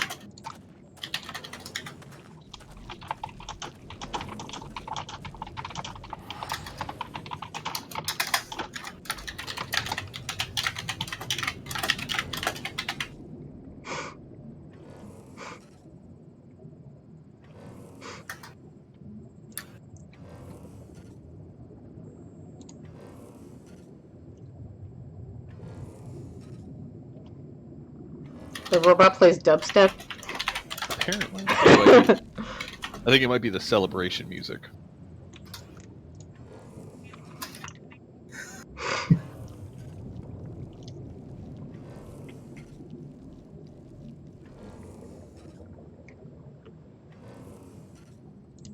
Is that like ominous sound in the background of the mount? Yes, it is. Oh my god.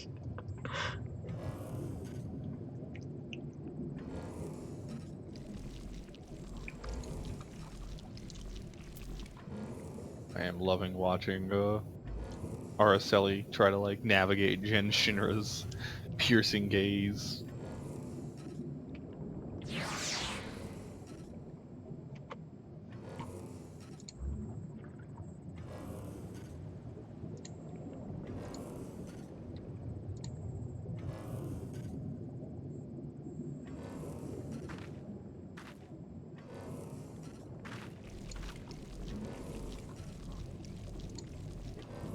You're looking at 2 people entering the giveaway. The Limsins will be able to take on the Garleans and try to finally have someone put them down. You got 2 people in the giveaway. It's free for everybody. Free stuff, guys. Free stuff. Yes, sign up for that thing.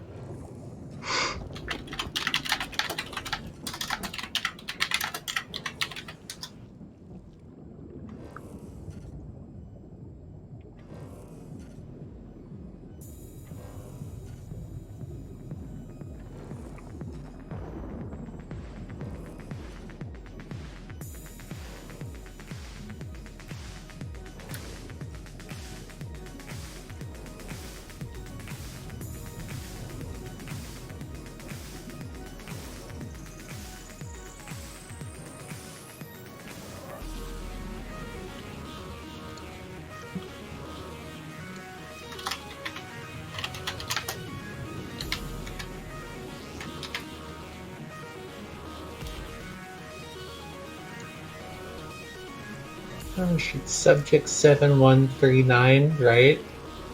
Yes, 7139. This is riveting. This is riveting stream also.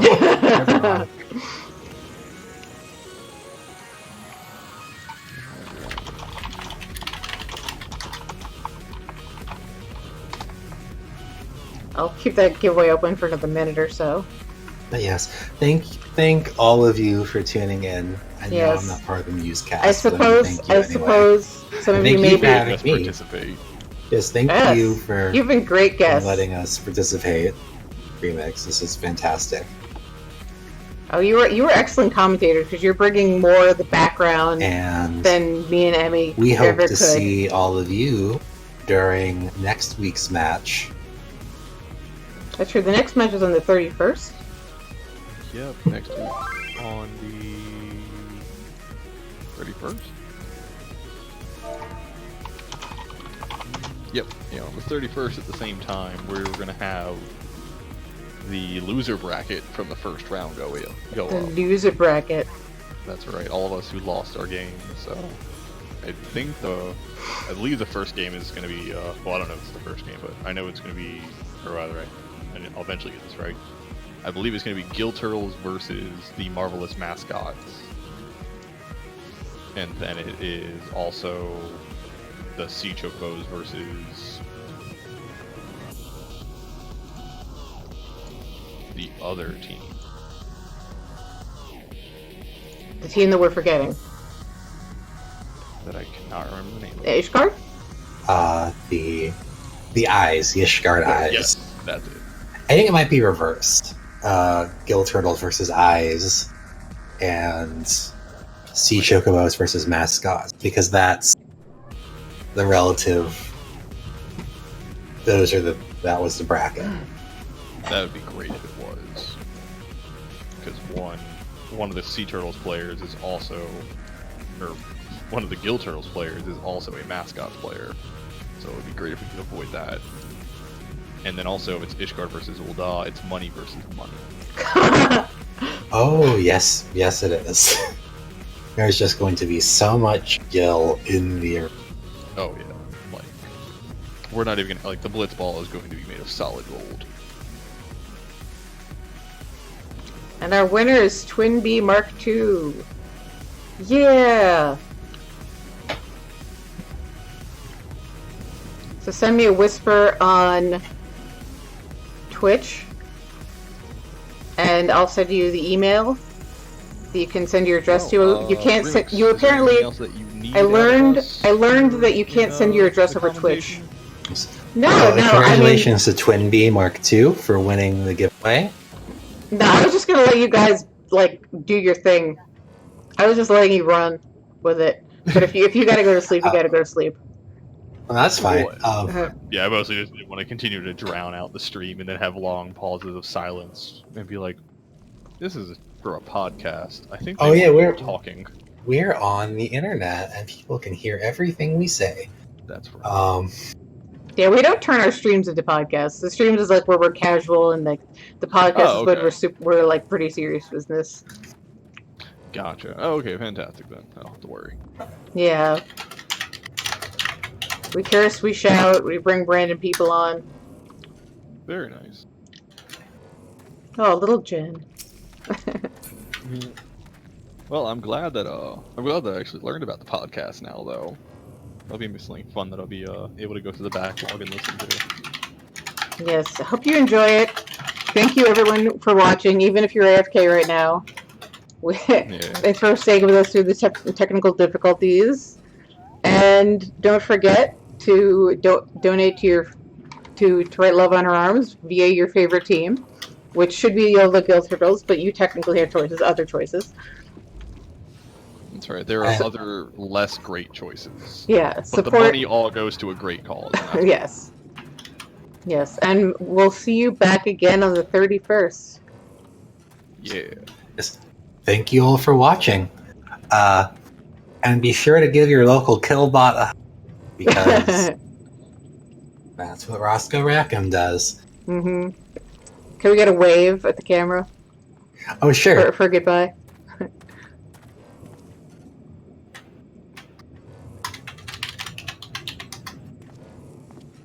And we'll see you next week on Menphina Madness.